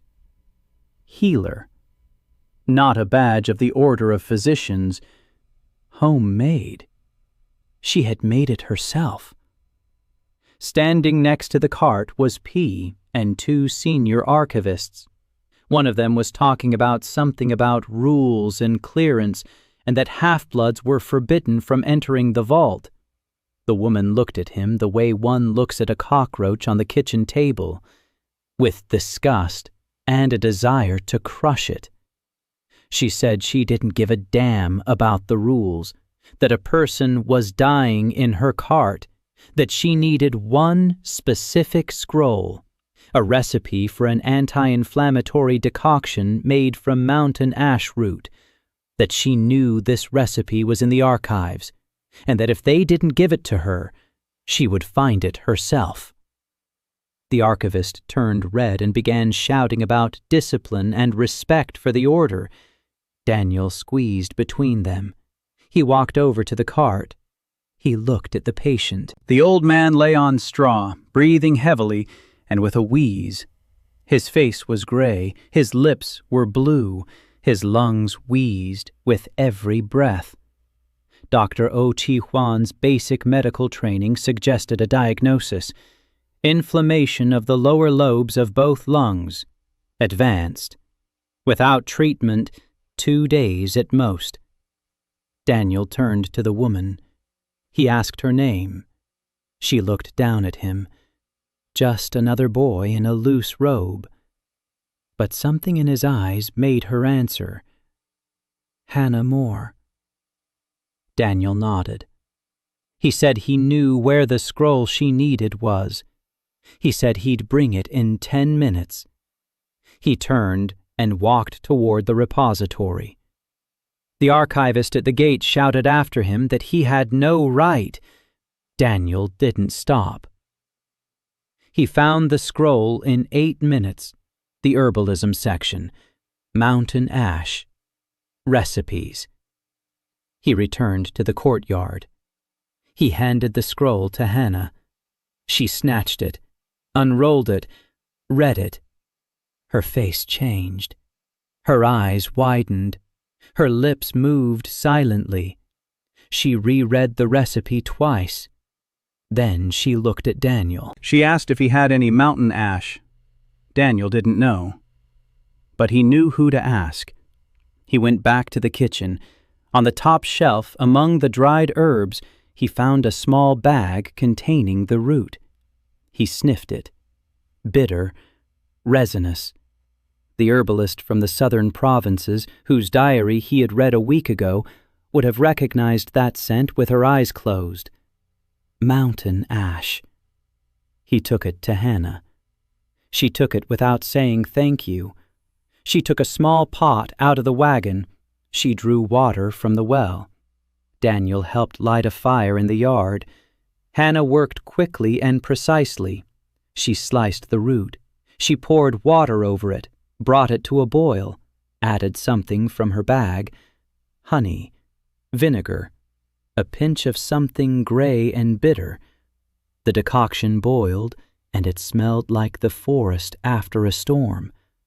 She spooned the decoction into the old man's mouth, slowly, patiently. The old man coughed and wheezed, but swallowed. An hour later, his breathing had evened out. The blue tint had faded from his lips. Hannah sat next to him on the ground, holding his wrist. She counted his pulse. Her face was focused, angry and beautiful. Daniel stood by the wall and watched. She was beautiful, very beautiful.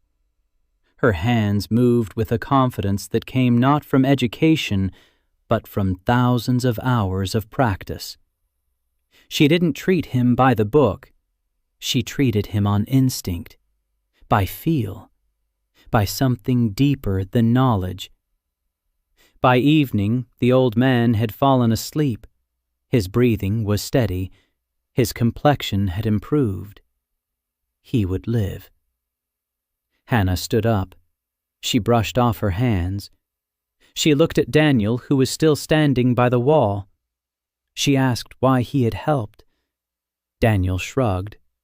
He said she had a patient and needed a scroll. It was his job.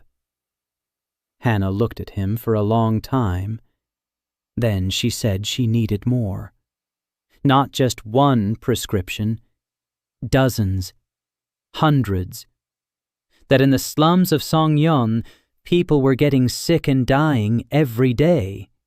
That she treated them as best she could, but her knowledge wasn't enough. That the Order of Physicians wouldn't admit her because her mother was Korean and her father a foreigner. Half-blood, lowest caste, unworthy of knowledge. She spoke calmly, without self-pity, like someone long accustomed to the fact that the world is unjust and determined to act in defiance of it. Daniel listened. Then he said one thing. He said that in the vault there were the diaries of the healer Myung-ah, a great healer who lived 400 years ago, who had also been rejected by the Order of Physicians for the same reasons, and from whose notes half of modern medicine later grew. Hannah froze. She asked for the name again. Myung-ah. Daniel nodded. Hannah stood motionless for a few seconds. Then she said she wanted to see them. Right now. Daniel led her to the vault. The archivist at the gate tried to stop them. Daniel looked at him and said that the healer Myung-ah was his guest and that he took responsibility for them. The archivist opened his mouth. Then he looked at Hannah, who was a head taller than him. Then he stepped back. The medical records section, 3rd row, bottom shelf. Myung-a's diaries. 4 leather-bound notebooks, darkened by time, smelling of dried herbs. Hannah took the first one, opened it, read while standing, without sitting down. Her eyes darted across the lines. Her hands trembled. 10 minutes later, she closed the notebook, pressed it to her chest, looked at Daniel. Her eyes were wet. She wasn't crying, but she was close. She said quietly, "It's her. Myung-ah. She also treated people in the slums. They wouldn't let her in either. She did everything on her own too." 400 years ago. The same story, the same words, the same anger. Daniel nodded. He said that Hannah could come to the archives and read, that he would talk to Park, that no one had taken Myung-a's diaries and no one would. They would wait for her. Hannah looked at him. For the first time all day, there was no anger in her eyes. There was a question. She asked what he wanted in return. Daniel adjusted his glasses. He replied that he wanted nothing. Then he thought for a moment and added, "Well, maybe she could take a look at the 2 junior archivists whose coughs hadn't gone away for the past 2 weeks. Hannah looked at him for 3 seconds. Then she smiled. For the first time all day. She said she'd take a look at his boys, but if the porridge in the kitchen was as good as the old man on the cart said, she wanted a bowl. Daniel nodded. He led her to the kitchen. He poured her some porridge. Hannah ate quickly, hungrily, like someone who forgets to eat herself because she's always feeding and cares for others. After eating, she examined Yoon-ho and Kang-woo. A cough, a cold, nothing serious. She prescribed a decoction and warm drinks. Then she examined Min-jung, her hands. She looked at the cuts, at the scars, at the bruises. Hannah's face turned to stone. She asked who had done this. Min-jung remained silent. She lowered her eyes. Hannah turned to Daniel. He shook his head. He said he didn't know yet, but he would find out. Hannah treated Min-jung's hands with real medicine. She applied proper bandages. She told him to change them every 2 days. Then she gathered her things. She loaded the old man back onto the cart. Before leaving, she stopped at the gate. She looked at Daniel.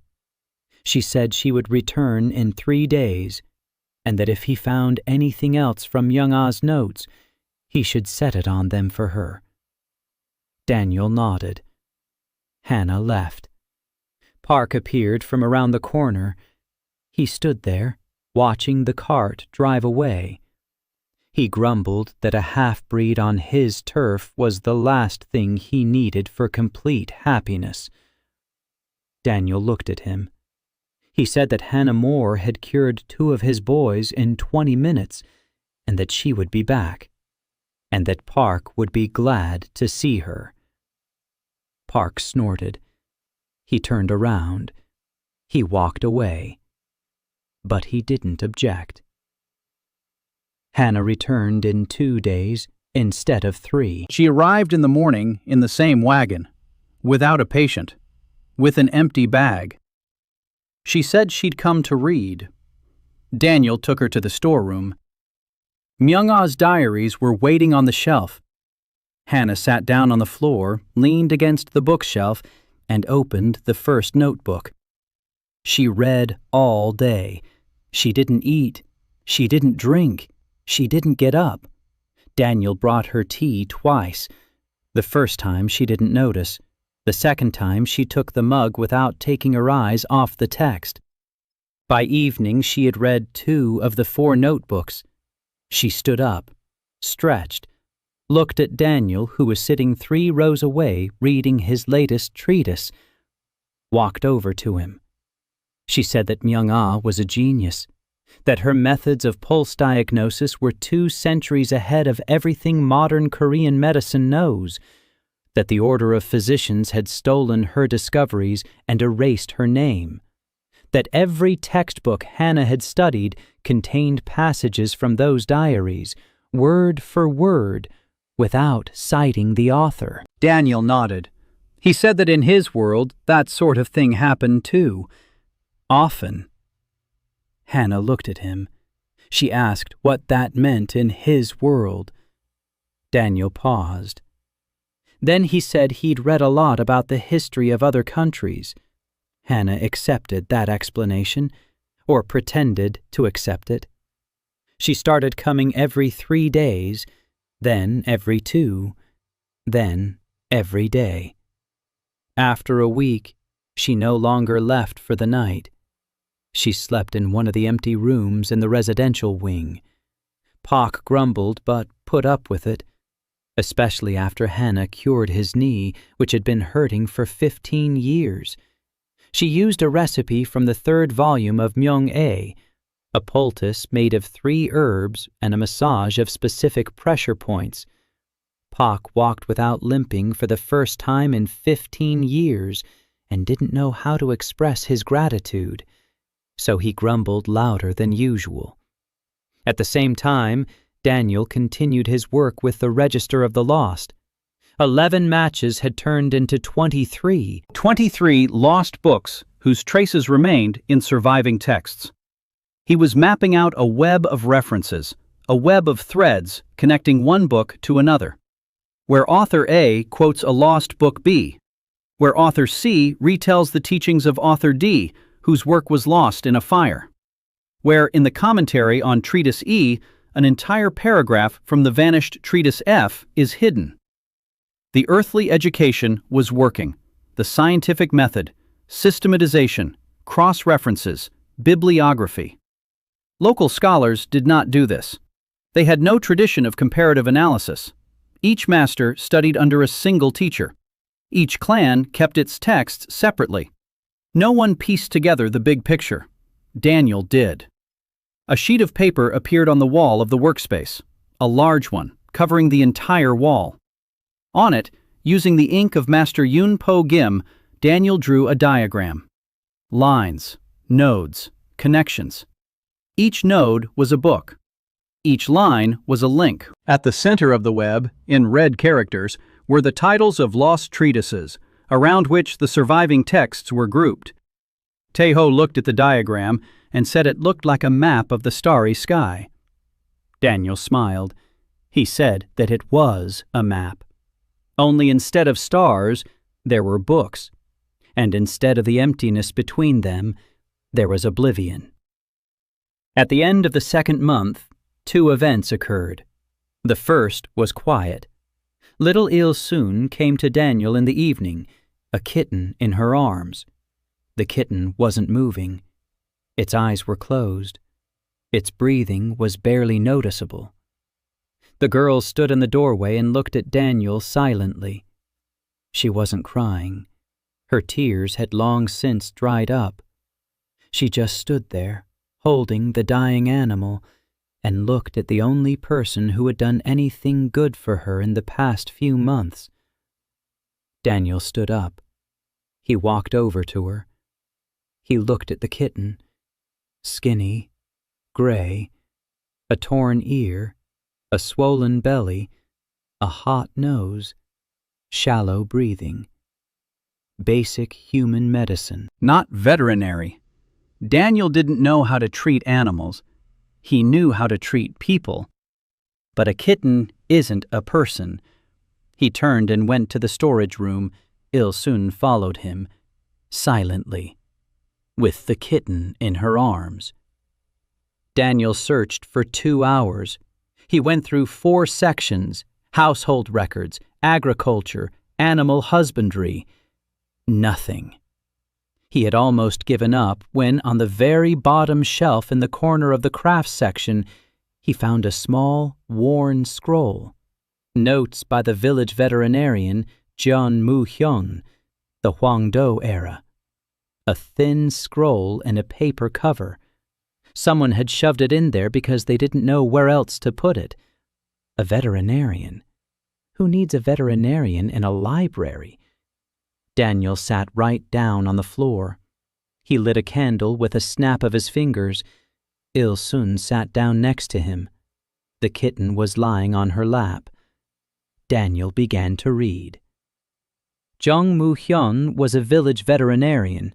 Cows, horses, goats, dogs, cats. He wrote in simple, unadorned language.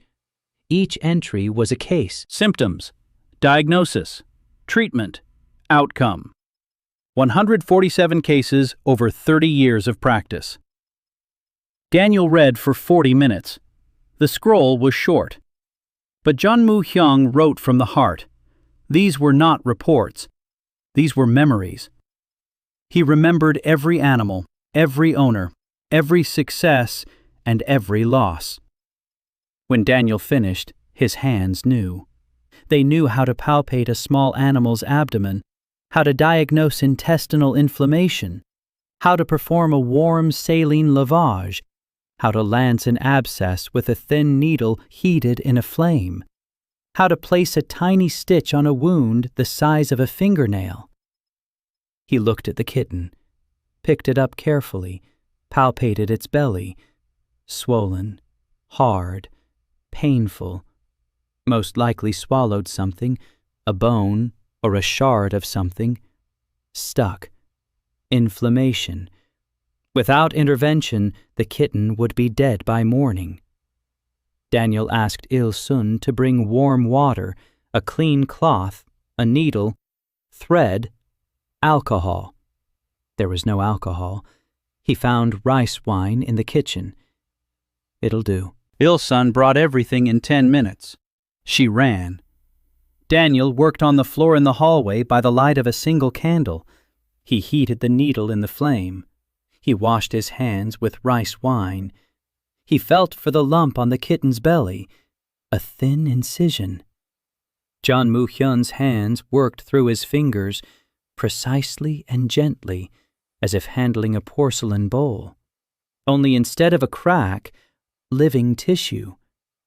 He found it, a small bone fragment, Fishbone, stuck in the intestines. Inflammation all around. Pus.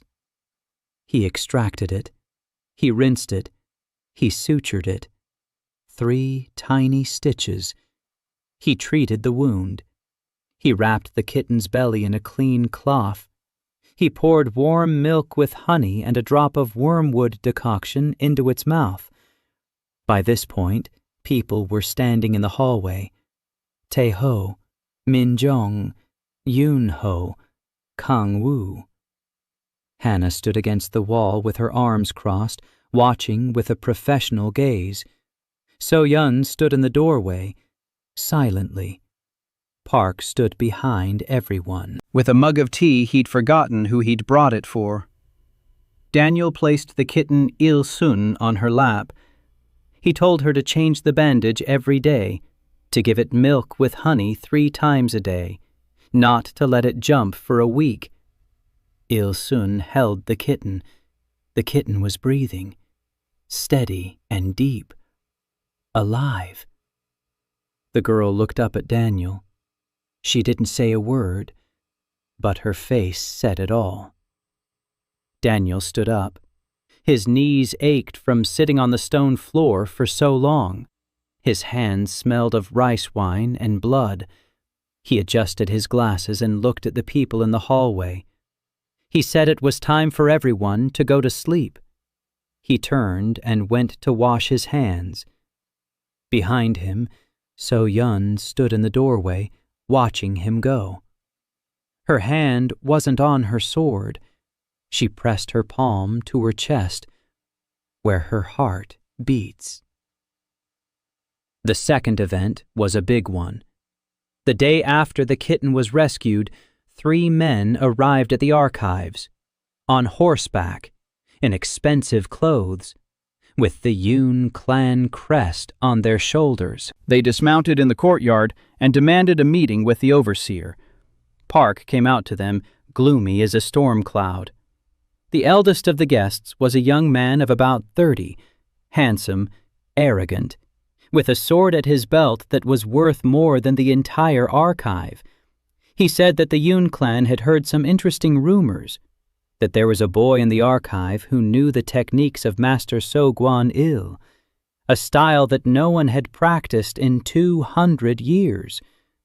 The Yoon clan was interested.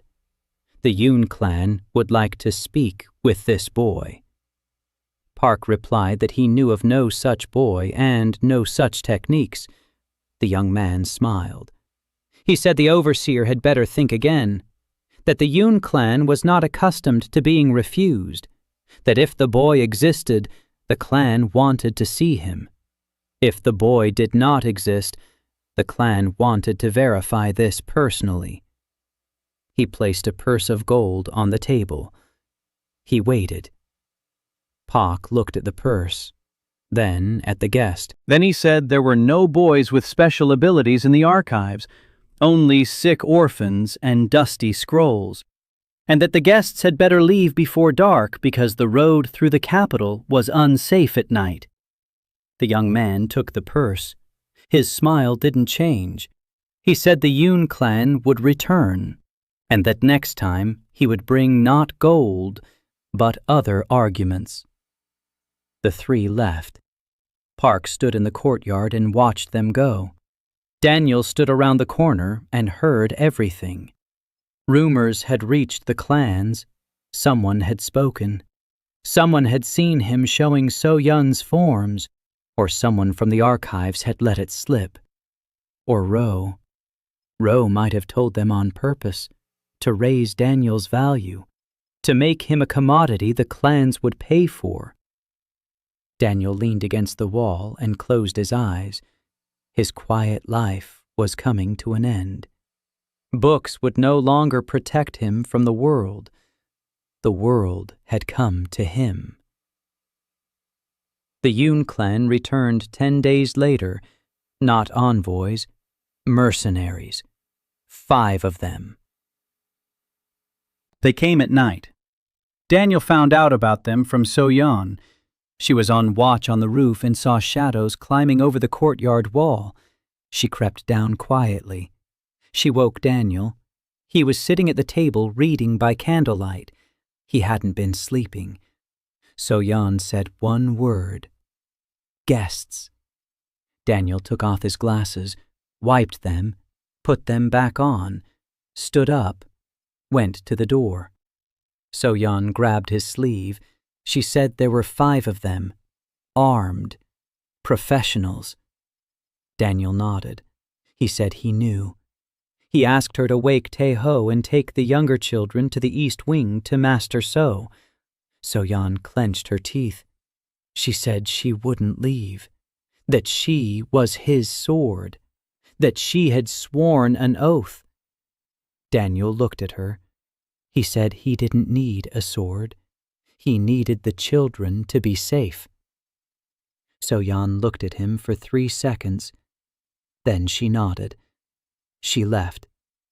Daniel went out into the courtyard. Night, cold, moonless.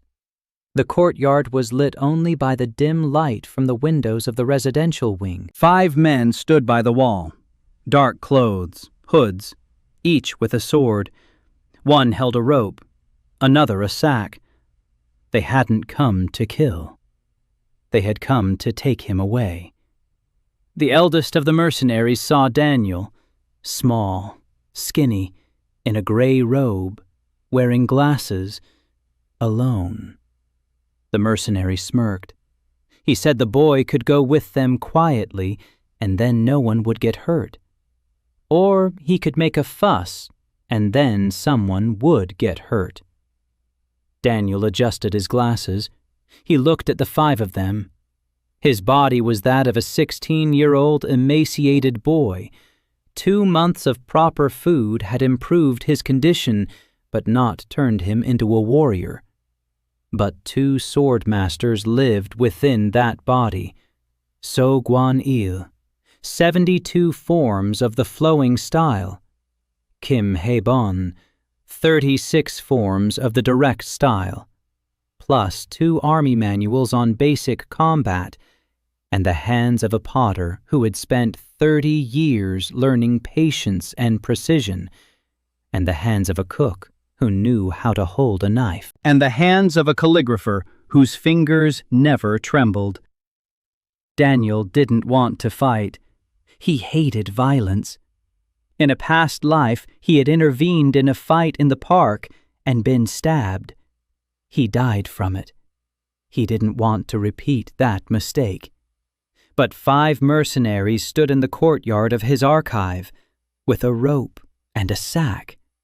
And behind him, So-yeon was leading the children down the hallway. Little Il-sun with a kitten in her arms, Min-jung with bandaged fingers, Tae-ho, Yoon-ho, Kang-woo. His people. Daniel took a step forward. A shovel handle stood against the wall. Daniel picked it up. A long wooden stick, not a sword, but it would do. The senior mercenary stopped smiling. He looked at the boy with the stick. He shrugged. He nodded to his men. 2 of them moved forward, quickly, professionally. The one on the left went to the right, the one on the right went to the left. A classic encirclement. Daniel took half a step back. He raised the stick. And his body chose the style, not him. His body, with Guan-il, the flowing style, water. The body is the channel, the staff is the channel. The enemy is a rock. Water flows around the rock. The left mercenary struck first, a quick horizontal strike at chest level. Daniel didn't parry, didn't block. He simply wasn't where the strike was headed. A step to the side, soft, circular. The stick slid along the edge of the stranger's sword and jabbed the mercenary in the wrist. Not hard, precise, right into a nerve center. The mercenary's fingers unclenched. The sword fell. The mercenary grabbed his hand. The right one attacked from above, a chopping blow. powerful. Daniel crouched. The staff spun in his hands and struck the mercenary on the ankle. He collapsed to one knee. Daniel straightened up and jabbed him in the solar plexus with the end of the staff. Gently, just enough to make him strike the air, not enough to break anything. Two lay on the courtyard stones, alive, uninjured, just unable to move for the next few minutes. The three remaining men stared at the boy with the stick. The senior mercenary slowly drew his sword. This was a different level. Daniel could tell by the stance, by the grip, by the way the mercenary distributed his weight. A professional, not a novice. At least 10 years of experience. The mercenary attacked quickly. A series of 3 strikes, horizontal, vertical, diagonal. Daniel retreated. The stick met every strike. The wood cracked but held. The So style worked. His body flowed between the strikes like water between stones. But his body was weak. 16 years old, undernourished. Every block sent pain shooting through his wrists. Every step required an effort that a healthy warrior would not need. Daniel felt his limit. 2 more minutes and his arms would give out. He switched gears, abruptly, from the flowing style of So to the direct style of Kim, from water to steel. The staff traced a short arc and struck from bottom to top, dawn on the mountain. The first form of the Kim clan. Slow. But starting from the bottom, it gained speed, and the end of the staff slammed into the mercenary's chin before he could react. The mercenary staggered. Daniel stepped forward, the shadow of the heron. The second form. One-legged stance, stillness. The mercenary swung. Daniel waited, motionless. The mercenary struck. Daniel swayed. The blow missed. The stick poked the mercenary in the throat, gently, like the touch of a brush. The mercenary wheezed and clutched his neck. Not broken. 100% shock. Daniel looked at the 2 remaining men. They were looking at him. At the boy with the stick who had taken down 3 of them in a minute. Not a single one killed. Not a single one seriously wounded. But all 3 were on the ground. The 2 exchanged glances. One began to raise his sword. So-Yun stepped out of the darkness. She hadn't left. She'd taken the children to Master So and returned. Sword in hand, posture steady, cold eyes. The full set of the Kim clan's 36 forms fit her body like a glove. The 2 mercenaries looked at her, then at Daniel, then at the 3 lying on the rocks. Then one of them slowly sheathed his sword. The second did the same. They helped their men to their feet.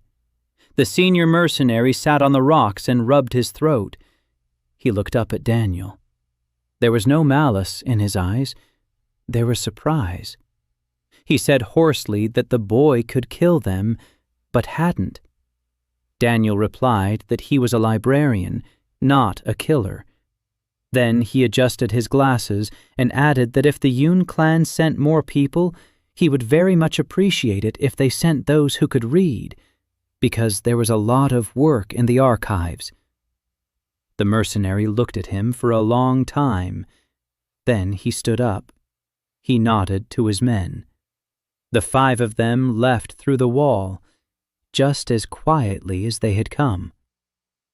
Daniel stood in the courtyard, a stick in his hand. His hands were shaking, not from fear, from exhaustion. His body was at its limit. His heart was pounding. His knees were buckling. He sat down right on the stones. So-Yun approached. She stood nearby. She said nothing. Then she sat down beside him, silently.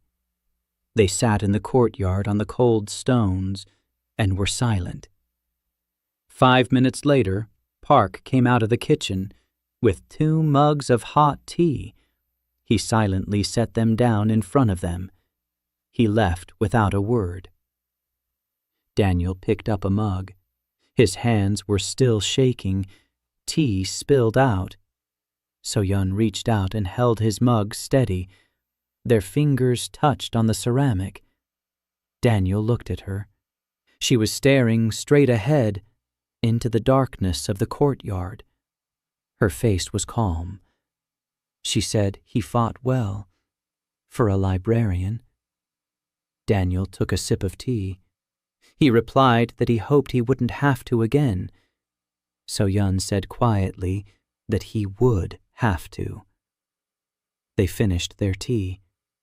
Then Daniel stood up and went to the storage room. He needed to read. More. Faster. Time was running out. After the mercenaries' attack, Daniel changed his routine. Training in the morning, he would go out into the courtyard an hour before dawn and practice transitions between the 2 styles, the So style and the Kim style, water and steel, circle and line. As long as they existed separately in his body, like 2 languages in which he spoke one after the other, but could not think simultaneously, a bridge was needed between them. So-yeon joined the training on the 2nd day without an invitation. She simply stepped out into the courtyard with a sword and stood beside him. They trained in silence. Sometimes they sparred. Daniel used a stick. So-yeon used a sword. She was faster, stronger, more skilled. Her body was that of a warrior. His body was that of a sickly boy. But Daniel knew 2 complete styles. So-yeon knew one, and he saw patterns she didn't see. After sparring, he would sometimes stop and speak. Look, Kim's 12th form ends like this. And So's 37th form begins like this. If you connect them at the point where the right leg steps back and the left arm goes up, you get a transition that isn't found in any of the styles. Something new. So-yeon tried. It didn't work right away, but when it did, her eyes widened. She said it was impossible, that styles couldn't be mixed, that every style was a complete system, and violating that system was heresy. Daniel adjusted his glasses and replied that, in his past experience, all great books were written by people who read books from different libraries. So-yeon didn't understand this metaphor, but she tried, and with each passing day, the transitions became smoother. A bridge appeared between the styles. After a week of training, Daniel found an important book. He had been looking for it specifically. The Diary of the Spearmaster Won San-il. Won San-il lived 300 years ago and was the only documented master in the history of Korea who mastered 2 styles simultaneously, the spear and the sword. His diary was hidden in the restricted section of the upper repository behind a door that hadn't been opened in 20 years. Daniel knew where the key was, thanks to notes from the cleaning lady, Baek Sul-hee. Won San-il wrote like a man who had spent his whole life swimming against the current. Everyone told him that 2 styles were madness, that the body cannot serve 2 masters, that the techniques would interfere with one another. He didn't listen, and he found a solution. Not in mixing styles, in understanding what lies beneath them. Daniel read all night. By morning, he understood. Styles aren't sets of movements. Styles are ways of thinking. The So style thinks in circles. The Kim style thinks in lines. Won Sang-il found a 3rd way of thinking, a spiral, a line twisted into a circle. Or a circle stretched into a line. The same movement that begins straight and ends in a circle, or the other way around. Daniel stepped out into the courtyard. Morning. Fog. So-yun was already there. He raised his stick, closed his eyes, and tried to think in a spiral. Nothing for the first 3 minutes. His body was confused. His hands didn't know where to go. Then, a click. The very same click he felt when he first read the language textbook. Something fell into place. The stick traced an arc that began as a straight Kim strike and twisted into a circular So evasion. One movement, continuous, natural. So-yun watched. Then she quietly said it was beautiful. Daniel opened his eyes. He looked at the stick in his hands. He smiled. He said this was just the beginning. Meanwhile, Ro San-hyuk hadn't been sitting idle. Daniel found out about this from Amber. She showed up in the 3rd month, red-haired, of average height, dressed in dark leather. Her gait was soft and silent, like a cat's. Green eyes, a face dotted with freckles, an appearance not typical for Korea, half northerner. Daniel noticed her on the 2nd day. She wasn't hiding much. She sat on the roof across the way and watched the courtyard. Then she walked through the archives corridors, pretending to examine the frescoes. Then she sat in the kitchen and drank tea. She had been assigned to watch him. It was obvious. Daniel didn't pretend not to notice. He approached her in the kitchen on the 3rd day, sat down across from her, poured her some tea, told her that if she was going to watch him, it would be more comfortable for her from the residential wing. There's a spare room next to So-yun's room. It's warmer than on the roof. Amber looked at him over the rim of her mug. She smiled, widely, like a wolf. She said the boy was observant. Daniel replied that he was a librarian. Observant was a professional habit. Amber chuckled. She introduced herself. Amber So. Or Sohoran in the local pronunciation, a former Secret Service agent of the great archivist. Daniel noted the word former. He asked who sent her. Amber shrugged. She said it was a complicated question.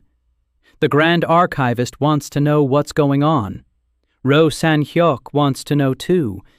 The Yoon clan really wants to know. 3 people are paying her.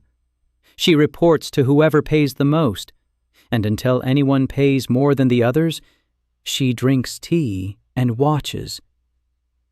Daniel appreciated the honesty, or what looked like honesty. You can never be sure with agents. He asked what exactly she was supposed to find out. Amber set down her mug. She looked him in the eyes. She said that everyone wants to know one thing: how he does what he does. How a low-ranking boy from the archives managed in 3 months to master a style that hadn't existed for 200 years. How he heals people. How he fixes things that are impossible to fix. Daniel was silent. Then he asked if she herself was curious. Amber tilted her head. She said she was curious about something else. She was curious why he hadn't killed the mercenaries. Any warrior who mastered So-gwan-il's style would have killed them without a second thought, but he knocked them down with a stick and let them go. That isn't mercy. It's something else. She wants to understand what. Daniel looked at her. He said that in So-gwan-il's books there is one line that everyone skips because it's at the very end, the sentence of the diary. So-gwan-il wrote it the day before he died. He wrote that in 40 years he had killed 317 people and hadn't made a single one of them better. Amber was silent for a long time. Then she finished her tea. She stood up. She said she would stay. Not because she was being paid, but because she was interested. Daniel nodded. Amber left. He noticed that she was limping on her left leg. A slight limp. An old injury. He returned to the vault. He spent a week reading 3 treatises on northern medicine. 2 were textbooks, basic ones. The third was the notes of an old healer from the northern coast. Her methods differed from the medicine of the central provinces. Different herbs, different pressure points, a different approach to bone injuries. A week later, Daniel found Amber in the kitchen. She was sitting there drinking. Not tea, rice wine. It was 10 in the morning. Daniel sat down across from her. He said he could see her leg, that it was an old injury, a fracture that hadn't healed properly, or a tendon injury. That he could help. Amber froze with the mug to her lips. She looked at him, something quick and deep. Fear, or hope, or both. She slowly set the mug down, asked what he wanted in return. Daniel took off his glasses, wiped them, put them back on, said nothing. Then he thought for a moment and added, "Well, maybe she should stop reporting to Roe about what he reads at night." Amber looked at him for 5 seconds. Then she laughed.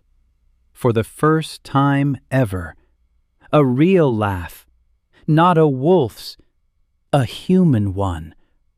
She said that for the past week her reports to Roe had consisted of a single sentence. The boy reads books. That's it.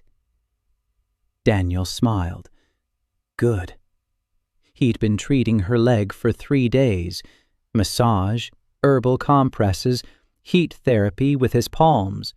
Grandma Com's skill with heat worked just as well with this treatment. Warm hands on the sore spot. Slow, deep warming. The northern healer knew the pressure points. Myung-A knew the decoctions. Daniel combined them. Not just one style of treatment, 3. Cross-references, a bibliography, the cataloger's method. On the 4th day, Amber got out of bed and took 3 steps, without limping.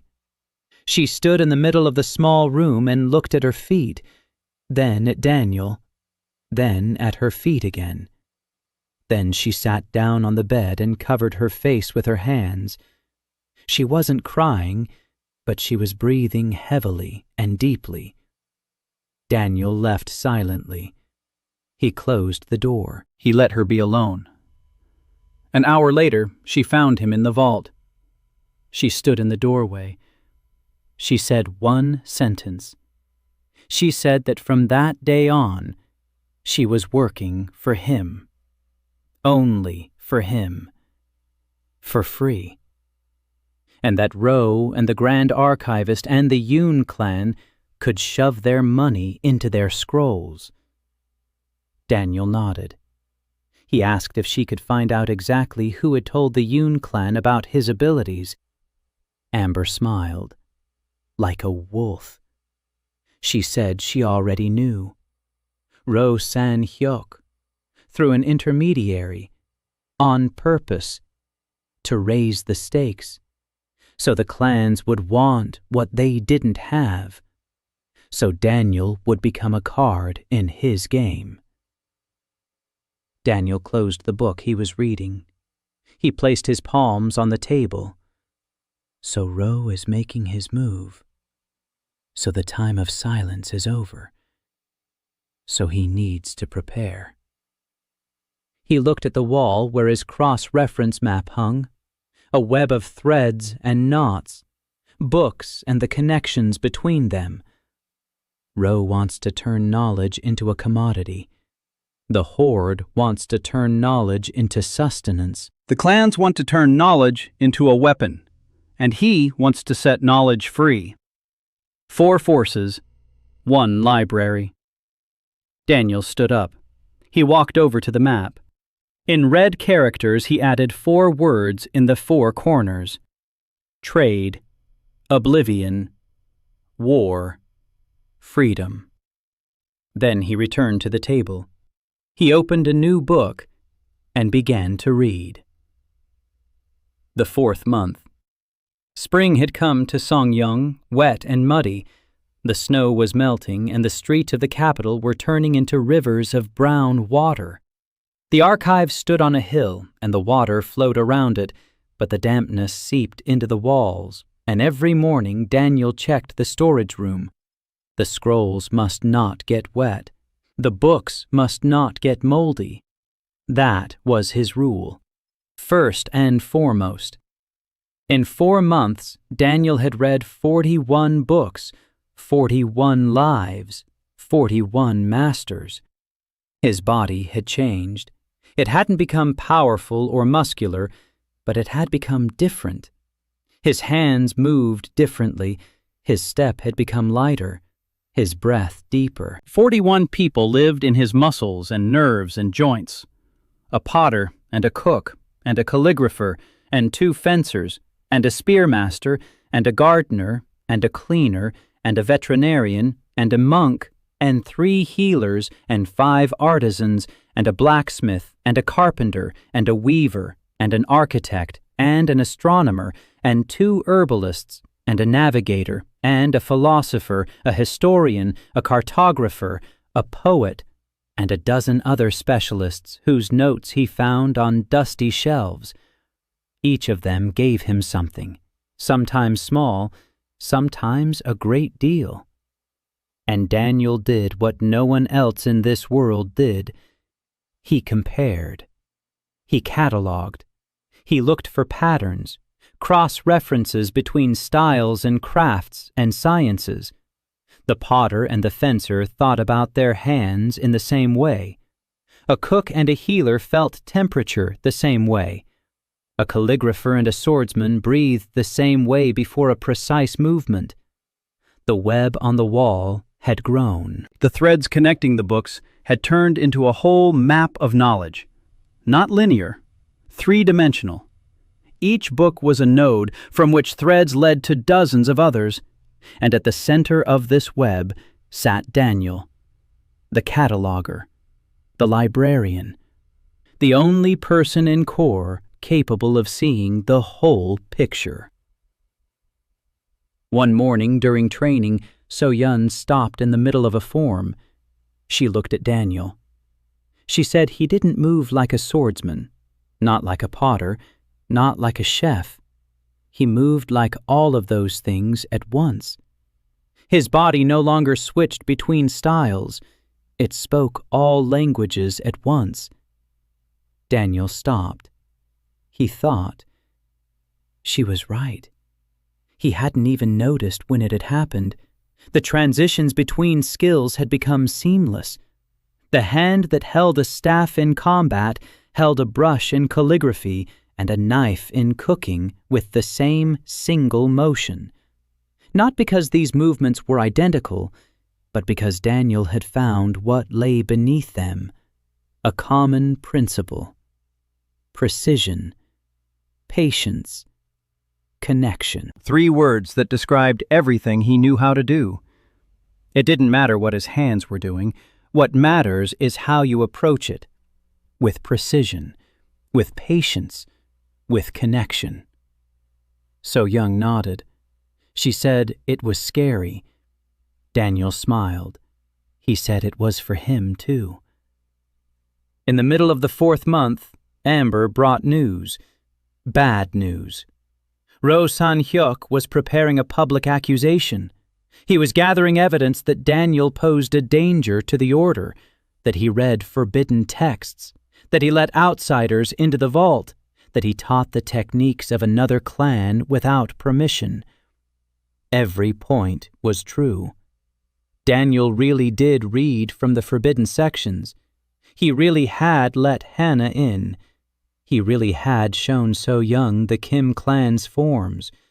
According to the order's rules, each of these offenses was punishable by expulsion, or worse.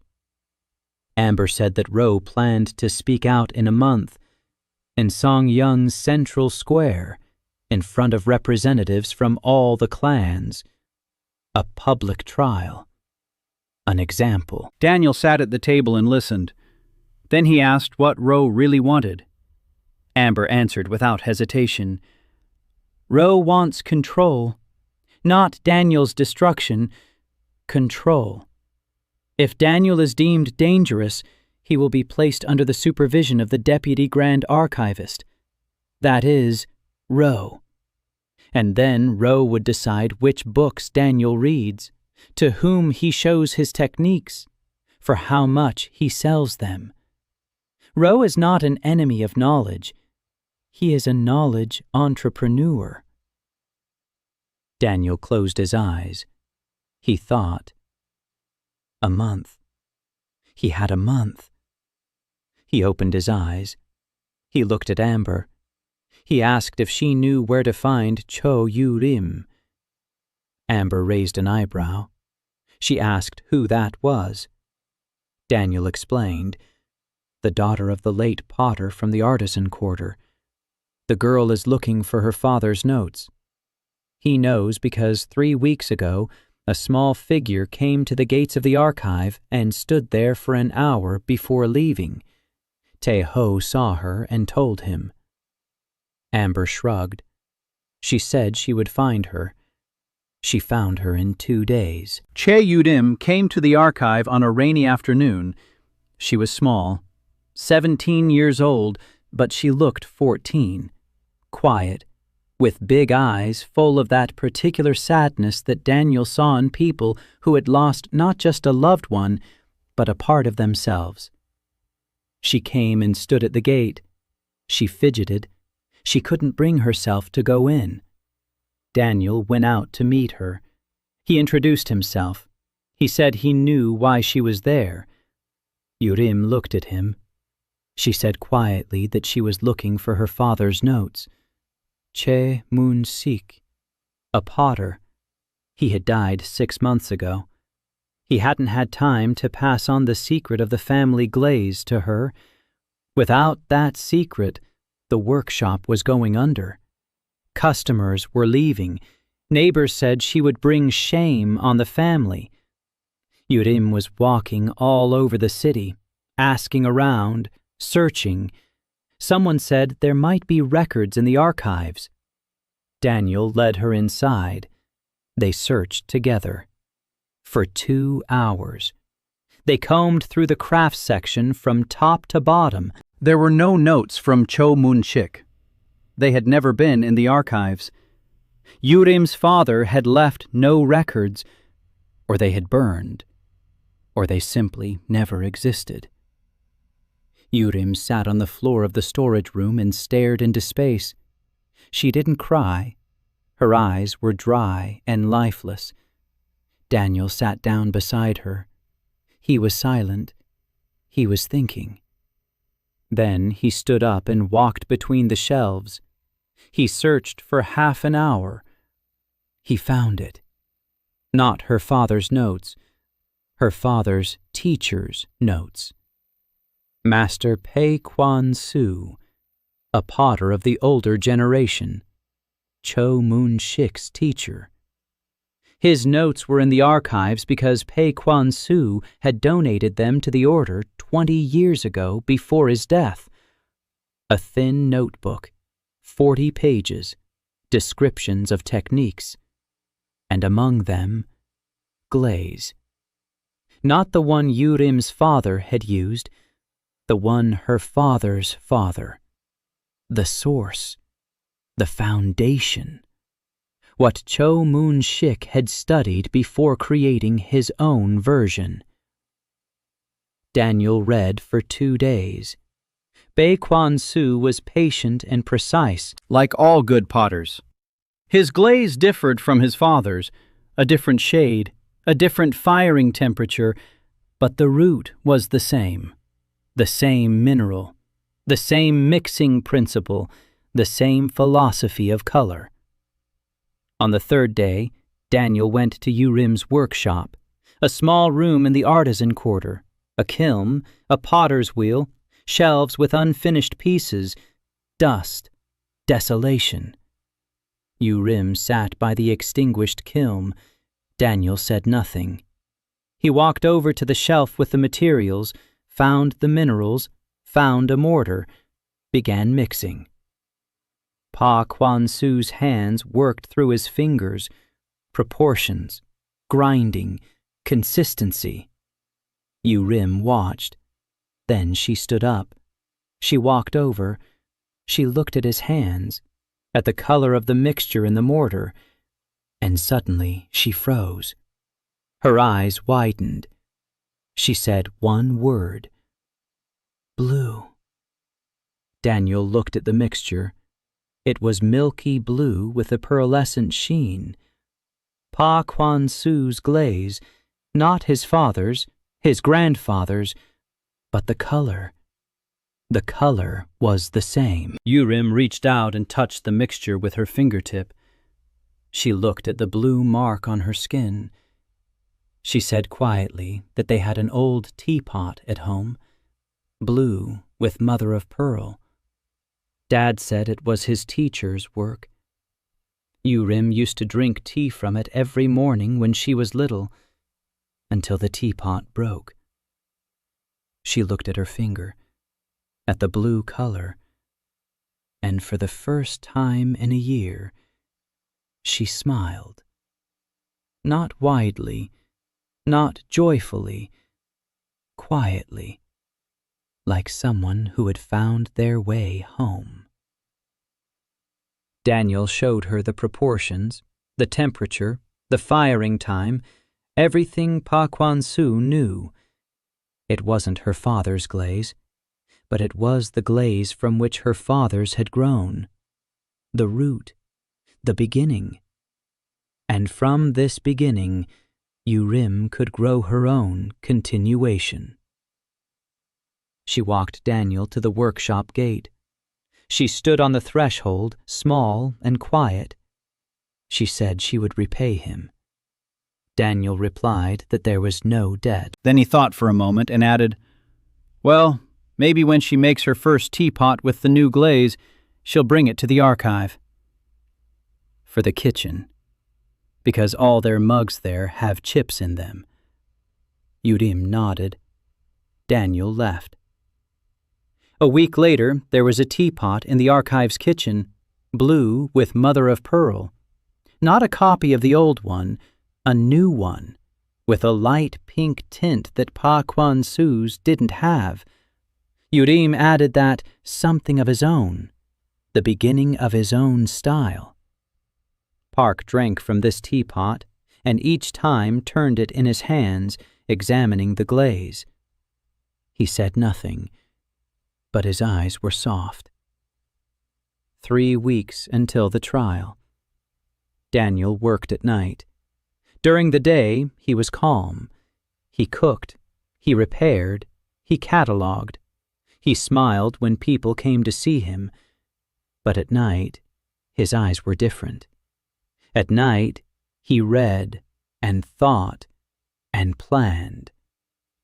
Amber reported every day. Roe was gathering allies among the senior guardians. 4 out of the 5 council members supported him. The only one who didn't was Master So De Huan, the old man in the East Wing. But 1 voice against 4 meant nothing. Roe invited representatives from all 7 clans. Everyone accepted the invitation. The Yun clan was particularly interested. They wanted Daniel, either as an ally or as a prisoner. The trial was a formality. Roe already knew the verdict. Daniel knew it too. He needed a plan. Not an escape plan, not a battle plan. A plan that works through the only thing he had, through books, through people, through the truth. He went to Master So for the 2nd time ever. The old man was sitting at the table, the same character on the wall, patience. Daniel sat down across from him. He said that Roe would speak in 3 weeks, that he needed help. Master So looked at him with his one eye. He asked what kind. Daniel said he needed access to the Grand Archivist's personal archive, to the restricted records, to those documents kept separate from the general collection. Master So was silent for a long time. Then he asked why. Daniel replied that Roe was accusing him of violating the Order's rules, but the Order's rules were written 1,000 years ago by the first Grand Archivist, Ji Wan Sok Jin, and Daniel had read his memoirs, and he knew that the rules in effect today were not the rules the founder had written. They had been altered, rewritten, distorted. Over the course of 1,000 years, each new Grand Archivist had added his own restrictions, his own prohibitions, his own walls.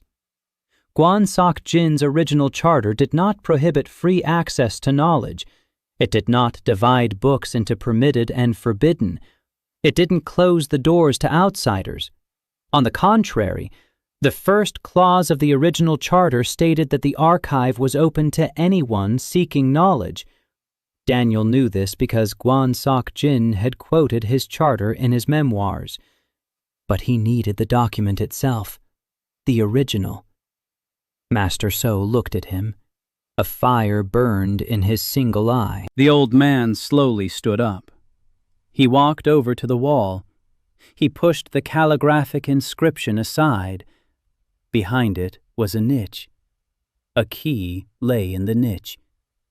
Master So handed the key to Daniel. He said that this key was for the lower level of the east wing. There is a door there that hasn't been opened in 50 years. Behind it is a room. In the room is a chest. In the chest are the documents of the first 3 great archivists, including the original charter.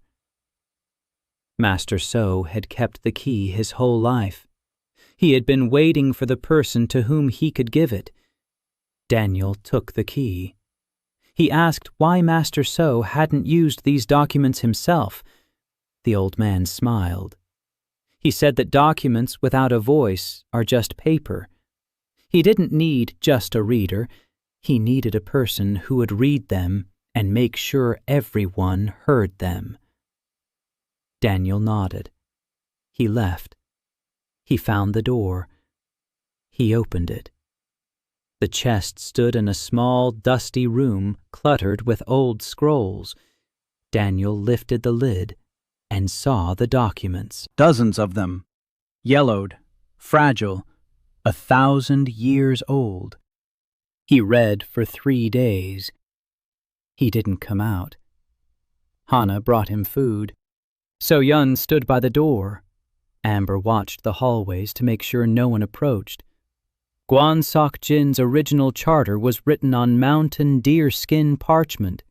The ink had faded almost to invisibility. But Daniel had been reading dead texts his whole life. His eyes saw what others did not.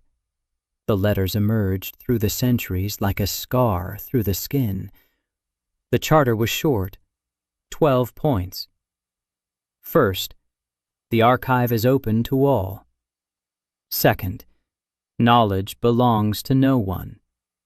Third, the keeper serves the books, not the books the keeper.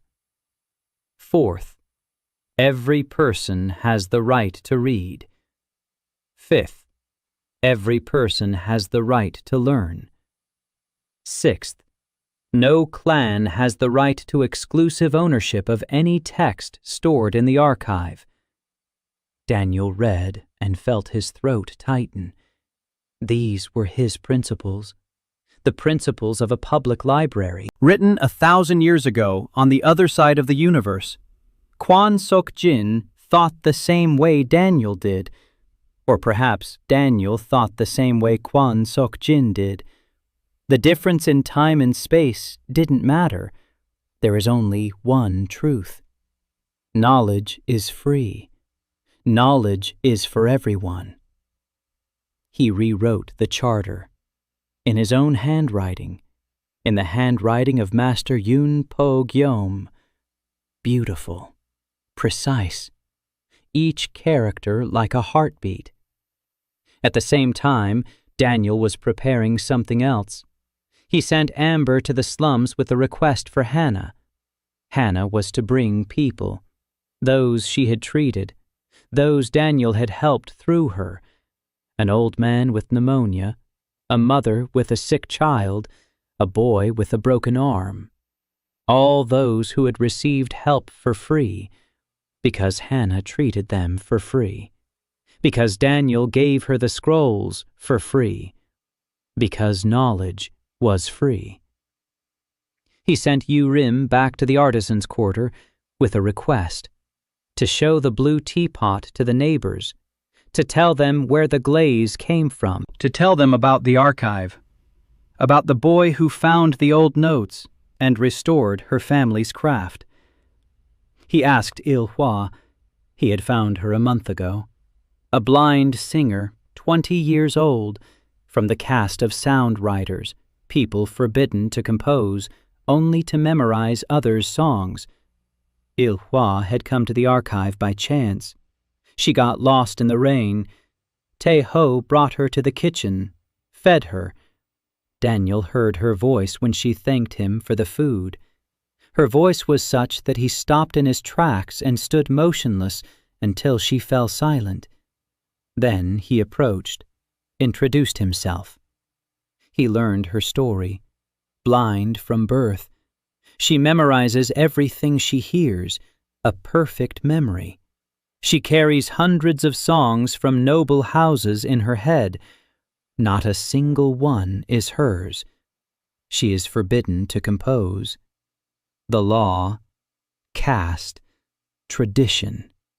Daniel read an ancient treatise on the right to sing. The text was pre-catastrophic, from a time when there were no social classes yet, when every person had the right to sing their own song. He didn't show the treatise to Il-hwa. She was blind and couldn't read. He made it simpler.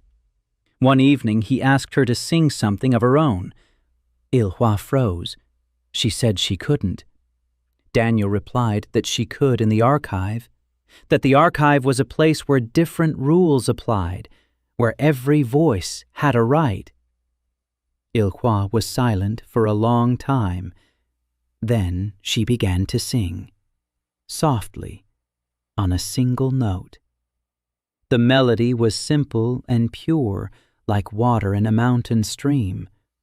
The words were about darkness, about what it's like to live without the light, about how darkness isn't empty, it's full of sounds, and those sounds are its light. Daniel listened. Hannah stood by the wall and listened. So-yun stood in the doorway and listened. Amber sat on the windowsill and listened. When the song ended, Daniel picked up a brush, ink, a blank scroll, and he wrote down the song, the notes and the words, in the handwriting of Master Yun-po Gima. It was the first scroll written, not read. The first text created, not found. The first stone of the new library. Now Daniel asked Il-hwa for something else. He asked her to learn one song, an ancient Hwandu hymn. He had found the lyrics and melody in the notes of a court musician. He read them, he sang, he hummed it to Il-hwa. She memorized it on the first try, a perfect memory, a hymn that no one had heard in 1,000 years, erased from the memory of all its bearers by the Horde, except for one blind girl to whom it had just been sung. Everything was ready. All that remained was to wait. Judgment Day. Winter returned for a single day. The sky over Songyeon was gray and heavy. The snow had started in the morning, light, stinging, vicious. The capital's central square had been filling with people since dawn, representatives of all 7 clans, the senior guardians of the order, city council officials, merchants and artisans standing in the back rows, beggars, and the sick from the slums whom Hannah had brought. Urim stood in the crowd of artisans with a blue teapot in her hands. Why she had brought it, Daniel didn't know, but she had brought it. On a stone platform in the center of the square stood Ro San Hyuk, a white robe, 5 hieroglyphs, a handsome face, a warm smile. Next to him were 4 senior guardians in white robes. Behind them were the clan banners, 7 colors, 7 crests. 7 families who, for 1,000 years, had divided the world's knowledge among themselves like a pie. On the balcony of the foreign embassy stood a woman Daniel was seeing for the first time, tall, blonde, in a sea blue coat. Around her neck, a captain's badge of the Trade Federation. Jessica Park. She had arrived in Songyang 3 days ago with a shipment of books from across the sea.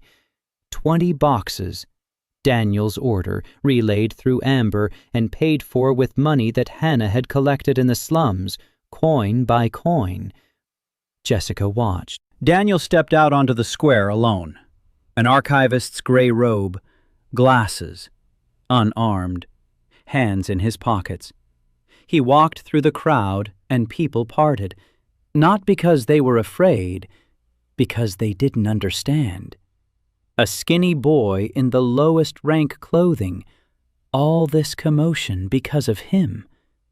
So Yun walked behind him, sword in its sheath, a stony face, a combat stance. She walked 3 steps behind and slightly to the left, a bodyguard's position. Hannah stood to the right, against the wall, a bag of medicines slung over her shoulder. A dozen people from the slums surrounded her, those she had treated, those Daniel had helped. They stood silently and waited. Amber sat on the roof of the building across the street, a crossbow on her lap. Not for shooting, for observation. She was watching the crowd, counting the members of the Yun clan. There were many of them. 20 fighters in the front ranks. Urim stood by a column pressed against the stone, small and quiet, with a teapot. Il-Hwa stood next to Daniel. Her blind eyes were closed. Her hands were folded in front of her. She was waiting. Ro began. His voice was strong and beautiful. He spoke well, very well. He spoke of order, of rules, of how the Order of Archivists had maintained the stability of the world for 1,000 years, of how knowledge must be protected, controlled, distributed fairly. Fair, in his understanding, meant through him, through Ro, through the system he would build. He spoke of Daniel, the anomaly boy, the junior archivist who had appropriated techniques that did not belong to him, who had opened the vault to outsiders, who was teaching other clans' styles without permission, who posed a threat to order. Every word was accurate, every accusation backed by facts. Ro wasn't lying. He was simply illuminating the truth from the right angle. The crowd listened. They wavered. Daniel stood and waited. Ro spoke for 20 minutes. He concluded with a demand. To place Hanzhou Wu under the supervision of the Deputy Grand Archivist. For safety. For order. For the good of all. Silence. Snow. Daniel adjusted his glasses. He took a step forward. His voice was quiet, not strong, not beautiful, a boy's voice. But the square was silent, and every word could be heard. He said that Mr. Ro was right. Everything he had listed, Daniel had indeed done. He had read forbidden books. He had let outsiders in. He had taught strangers techniques. It was all true. The crowd stirred. Ro smiled slightly. Daniel continued. He said he wanted to tell a story, A short one. 1,000 years ago, a man named Guan Sok Jin carried 600 scrolls out of a burning library. He founded the archive. He wrote the charter, 12 points, and the first point stated that the archive is open to everyone. Rose stopped smiling. Daniel pulled a scroll from his sleeve, unrolled it, raised it above his head. The original charter. Parchment made from mountain deerskin. 1,000 years old. The ink faded, but still legible. The seal of the first Grand Archivist. The square fell silent. Daniel read aloud. Point 1. The archive is open to all. Point 2. Knowledge belongs to no one. Point 3. The keeper serves the books, not the books the keeper. Point 4. Every person has the right to read. Article 5. Every person has the right to learn. Article 6. No clan has the right to exclusive ownership of any text stored in the archive. The boy's voice rang out across the winter square. Snow fell on the parchment and melted. Roe stood on the platform and looked at the scroll. His face changed. Daniel rolled up the charter. He hid it in his sleeve. Then he took out another object, small, white with a blue pattern, with golden cracks running across the surface. A porcelain bowl. That very one. The first one. Repaired on the first day of his new life. He placed it on the stone parapet. Silently, he looked at Roe, then at the crowd. He said quietly, This bowl was broken by Warden Pack. Daniel put it back together. He didn't make it anew. He put together what had been broken. That's all he does. He paused. Then he looked up at the crowd and said, If any of you have lost something you thought was lost forever, come to the archive. The doors open tomorrow morning, free of charge. Silence. A long one. Daniel turned to Ilhui. He touched her hand. She nodded. She closed her blind eyes and began to sing, softly, on a single note, the ancient hymn of Hwango. No one had heard this song in 1,000 years. The Horde had erased it from the memory of all its bearers, everyone, except for one blind girl from the lowest caste whom a skinny boy in glasses had allowed to sing.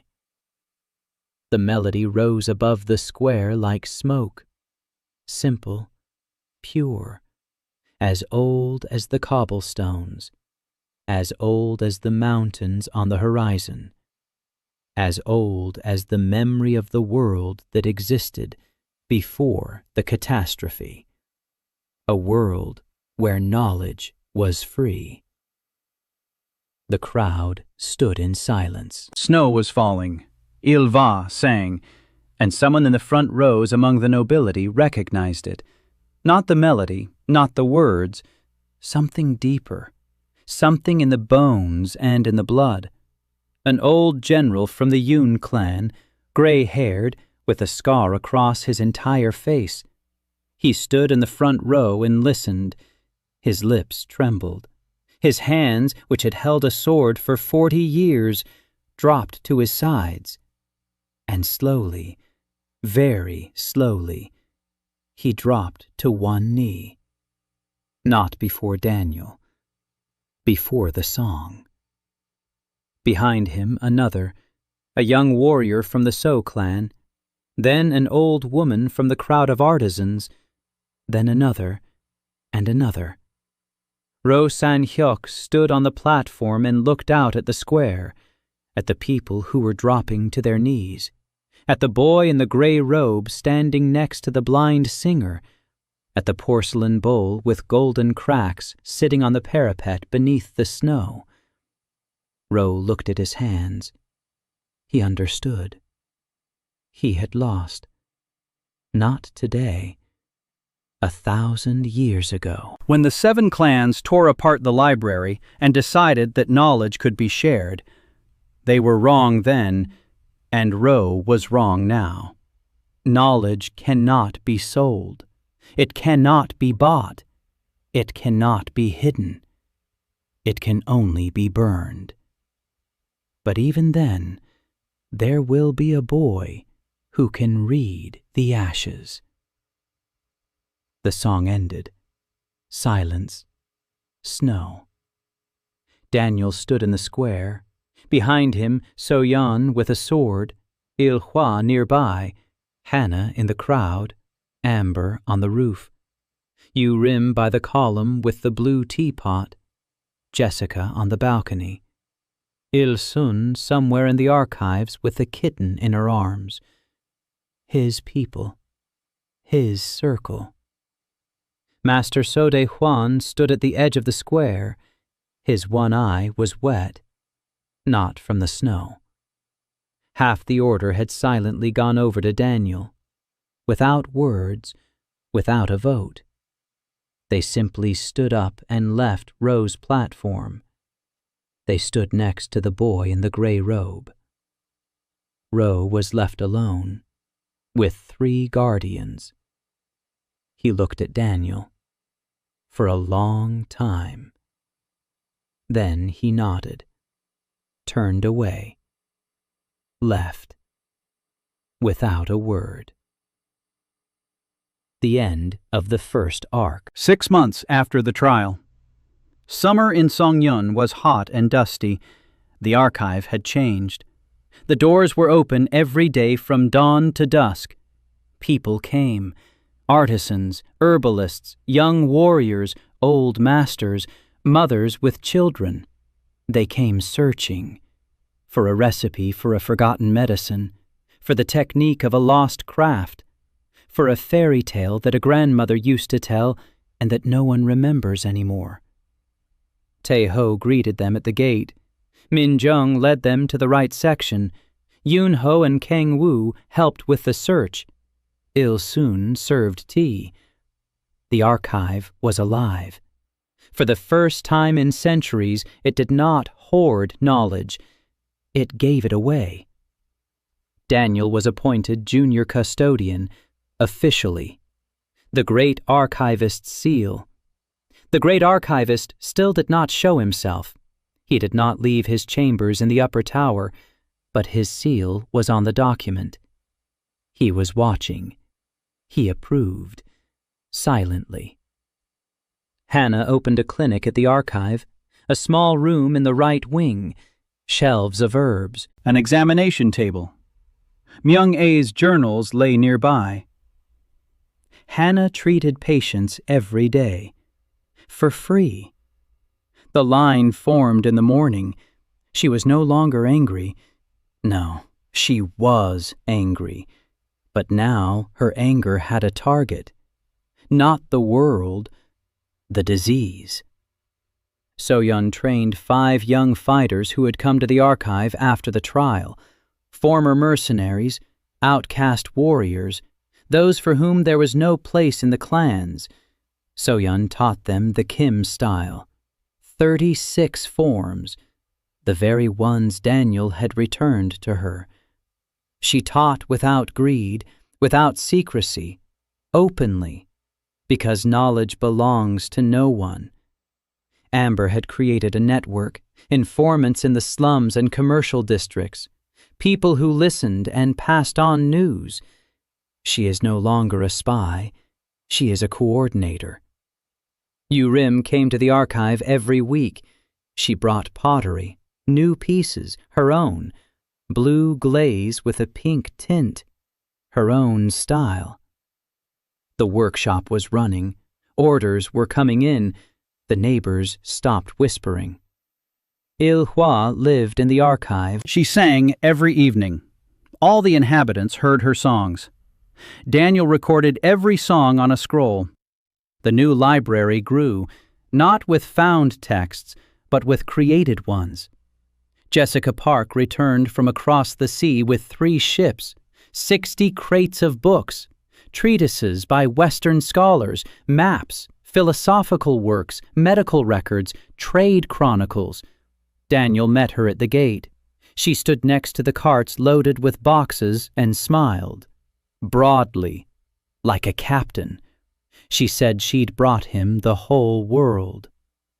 Daniel looked at the boxes, looked at her, asked how much he owed. Jessica shook her head. She said nothing. Then she paused. Then she said that on the way back home, she'd used the recipe he'd passed on to her through Amber, an old Western herbalist, a cure for her mother's illness. Her mother had survived, was recovering. Jessica looked at Daniel, and her eyes were shining. She said she didn't count, that the books weren't payment. It was a continuation of what he had started. She turned and went to supervise the unloading. Daniel stood at the gate and watched as boxes of books were carried into the archive. 60 boxes, hundreds of books, from the other side of the world. His hands itched. So much that was new, so much that was unread. But this was no time for reading. The Horde wouldn't wait. Since spring, the attacks had become more frequent. It wasn't just the archive. All over Songyan, people were waking up and not remembering things they had known yesterday. The blacksmith forgot how to hold a hammer. The cook forgot the recipe he'd been preparing for 20 years. The swordsman forgot the basic stance. The horde of the Nameless was closing in. Daniel's protective patterns were the archive. The basement vault had remained unscathed since he drew the lines, but the city was not protected. The people were not protected. Master So summoned Daniel for a talk. The old man was serious. He said the horde was moving toward the central vault. Everyone thinks the main shard of the Great Library is hidden in the palace basements. But Master So knows the truth. The shard isn't there. It's somewhere else. Master So fell silent. He looked at Daniel and said that the fragment is here, in the archives, in the chest that Daniel had already opened. Beneath the documents of the first archivists lies a false bottom. Beneath the false bottom are 40,000 pages, the last will of the Hwango Empire, a complete catalog of the Great Library, not a list of what was lost, a complete description, contents, retellings, quotes, summaries. The last emperor ordered his scribes to copy the essence of every book before the library burned down. They worked day and night. They didn't manage to do everything, but they managed enough. 40,000 pages. If Daniel reads them, he will carry within himself not individual books, but the skeleton of the entire library, the structure, the map, the key to restoration. Daniel went down to the basement. He opened the chest, removed the false bottom, and saw pages, thousands, tens of thousands, thin sheets covered in fine handwriting, neatly stacked, tied with silk ribbons. They had lain here for 1,000 years, waiting. There was an inscription on the inside of the lid. Daniel read it. The handwriting was familiar. It was Zhao's handwriting, or his own, or theirs together. The inscription read, "Opened by the one who has read us all."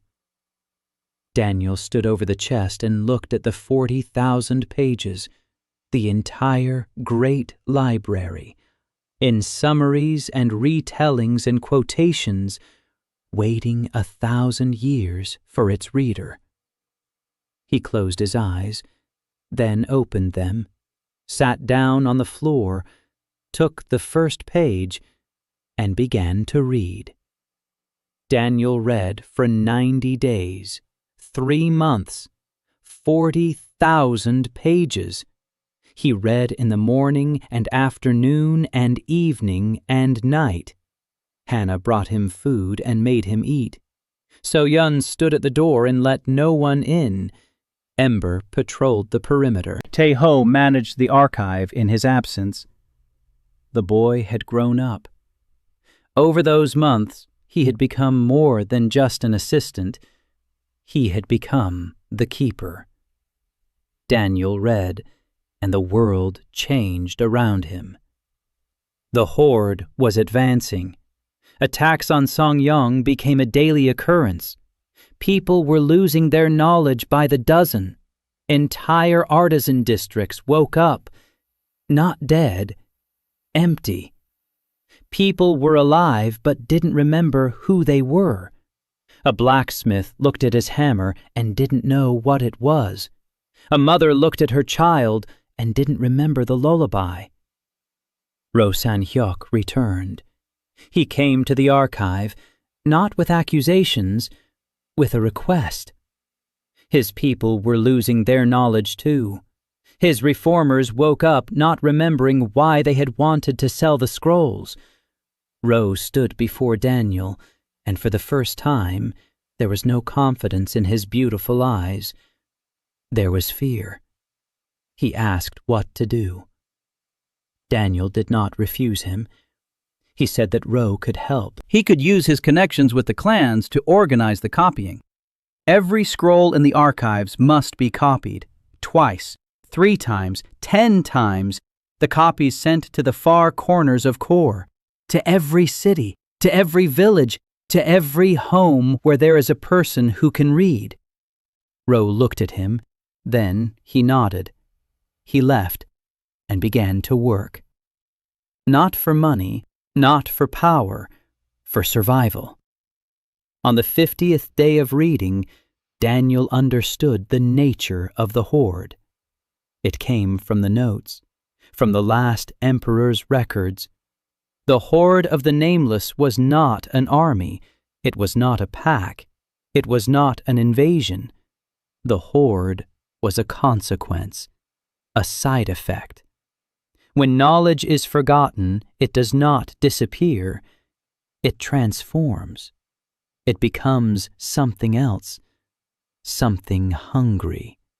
Forgotten knowledge wants to be remembered, and if it is not remembered, it begins to devour the knowledge that is still remembered, to fill the void. The Horde is not the enemy. The Horde is the shadow of oblivion. It exists because the world has forgotten too much, and the only way to stop it is to remember. Everything, everyone, every book, every song, every craft, every name. Daniel understood, and he kept reading. On the 70th day, he felt the Horde, physically. The cold in the basement, the pressure on the walls, the protective patterns glowed in the dark, the ink lines pulsed. The Horde was pressing down on the archive. It sensed him. It sensed the 40,000 pages he was devouring. It sensed that the man inside was becoming what it feared most of all, a library. A living library that cannot be burned, cannot be erased, cannot be forgotten. On the 80th day, Daniel emerged from the basement. For the first time in 2.5 months, he went upstairs. He stepped out into the courtyard. He squinted into the sun. Autumn. The leaves on the single tree in the courtyard were red. He stood and looked up at the sky. So-yun approached. She stood silently beside him. She looked at him. He had changed. Not on the outside. His eyes. They held a depth they hadn't had before. the depth of a man within whom thousands live. Daniel looked at her. He said he was almost ready. 10 days remained, and then they would have to do what they'd set out to do. So Young asked what exactly. Daniel answered with one word: distribute.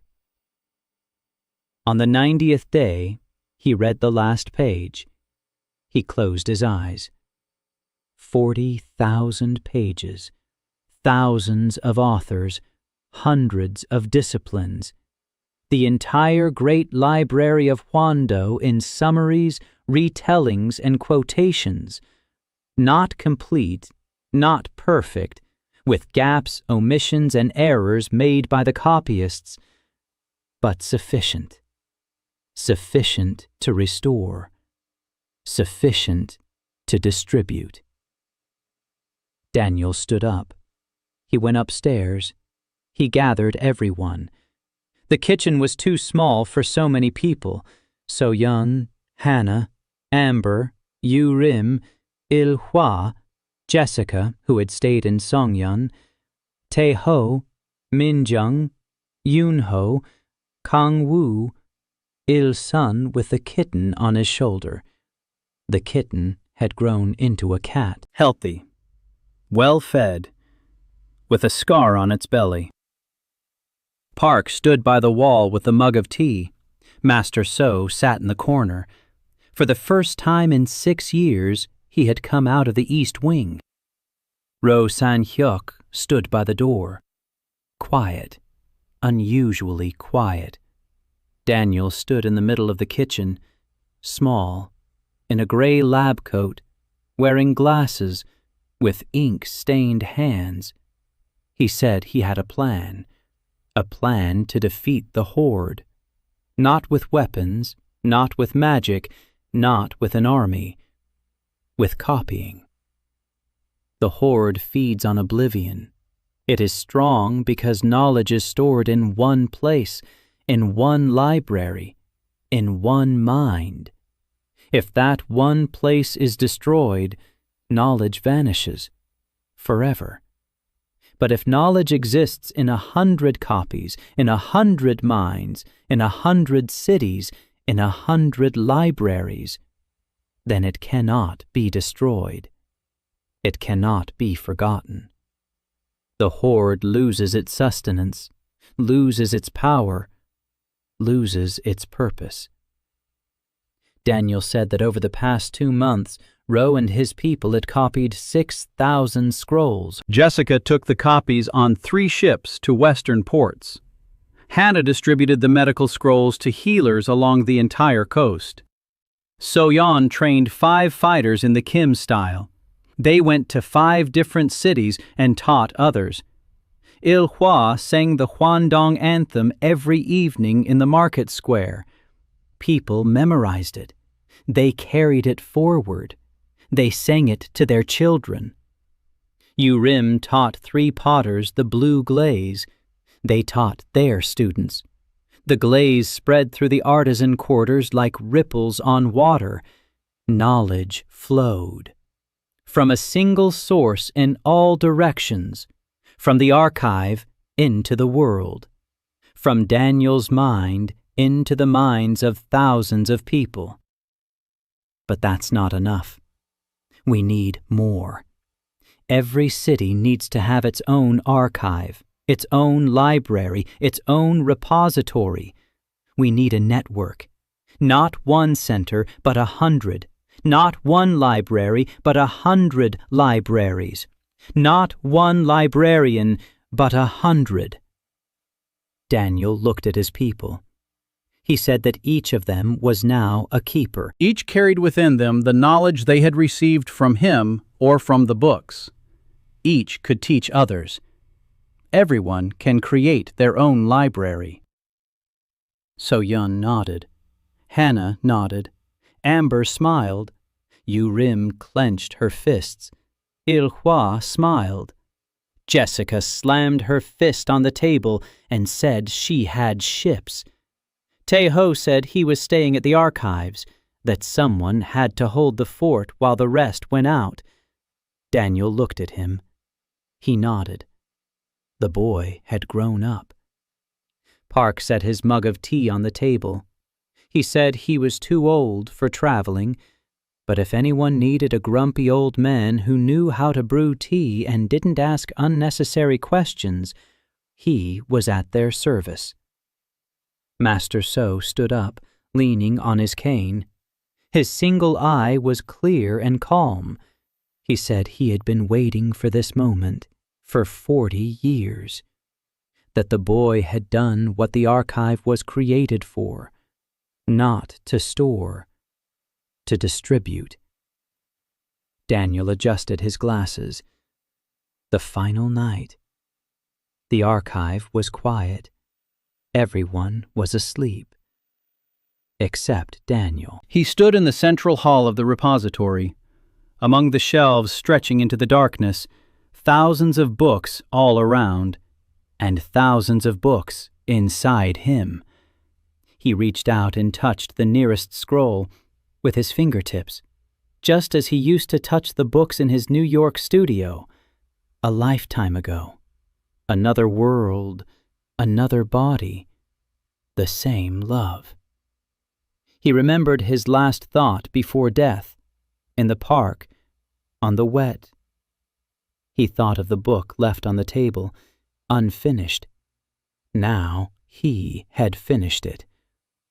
Footsteps behind him. Light, familiar. So-yeon. She approached, stood beside him, silently. Then she said quietly that she feared for him, that war lay ahead, that the clans would not give up their secrets willingly, that the Horde would resist, that he might die. Daniel looked at her.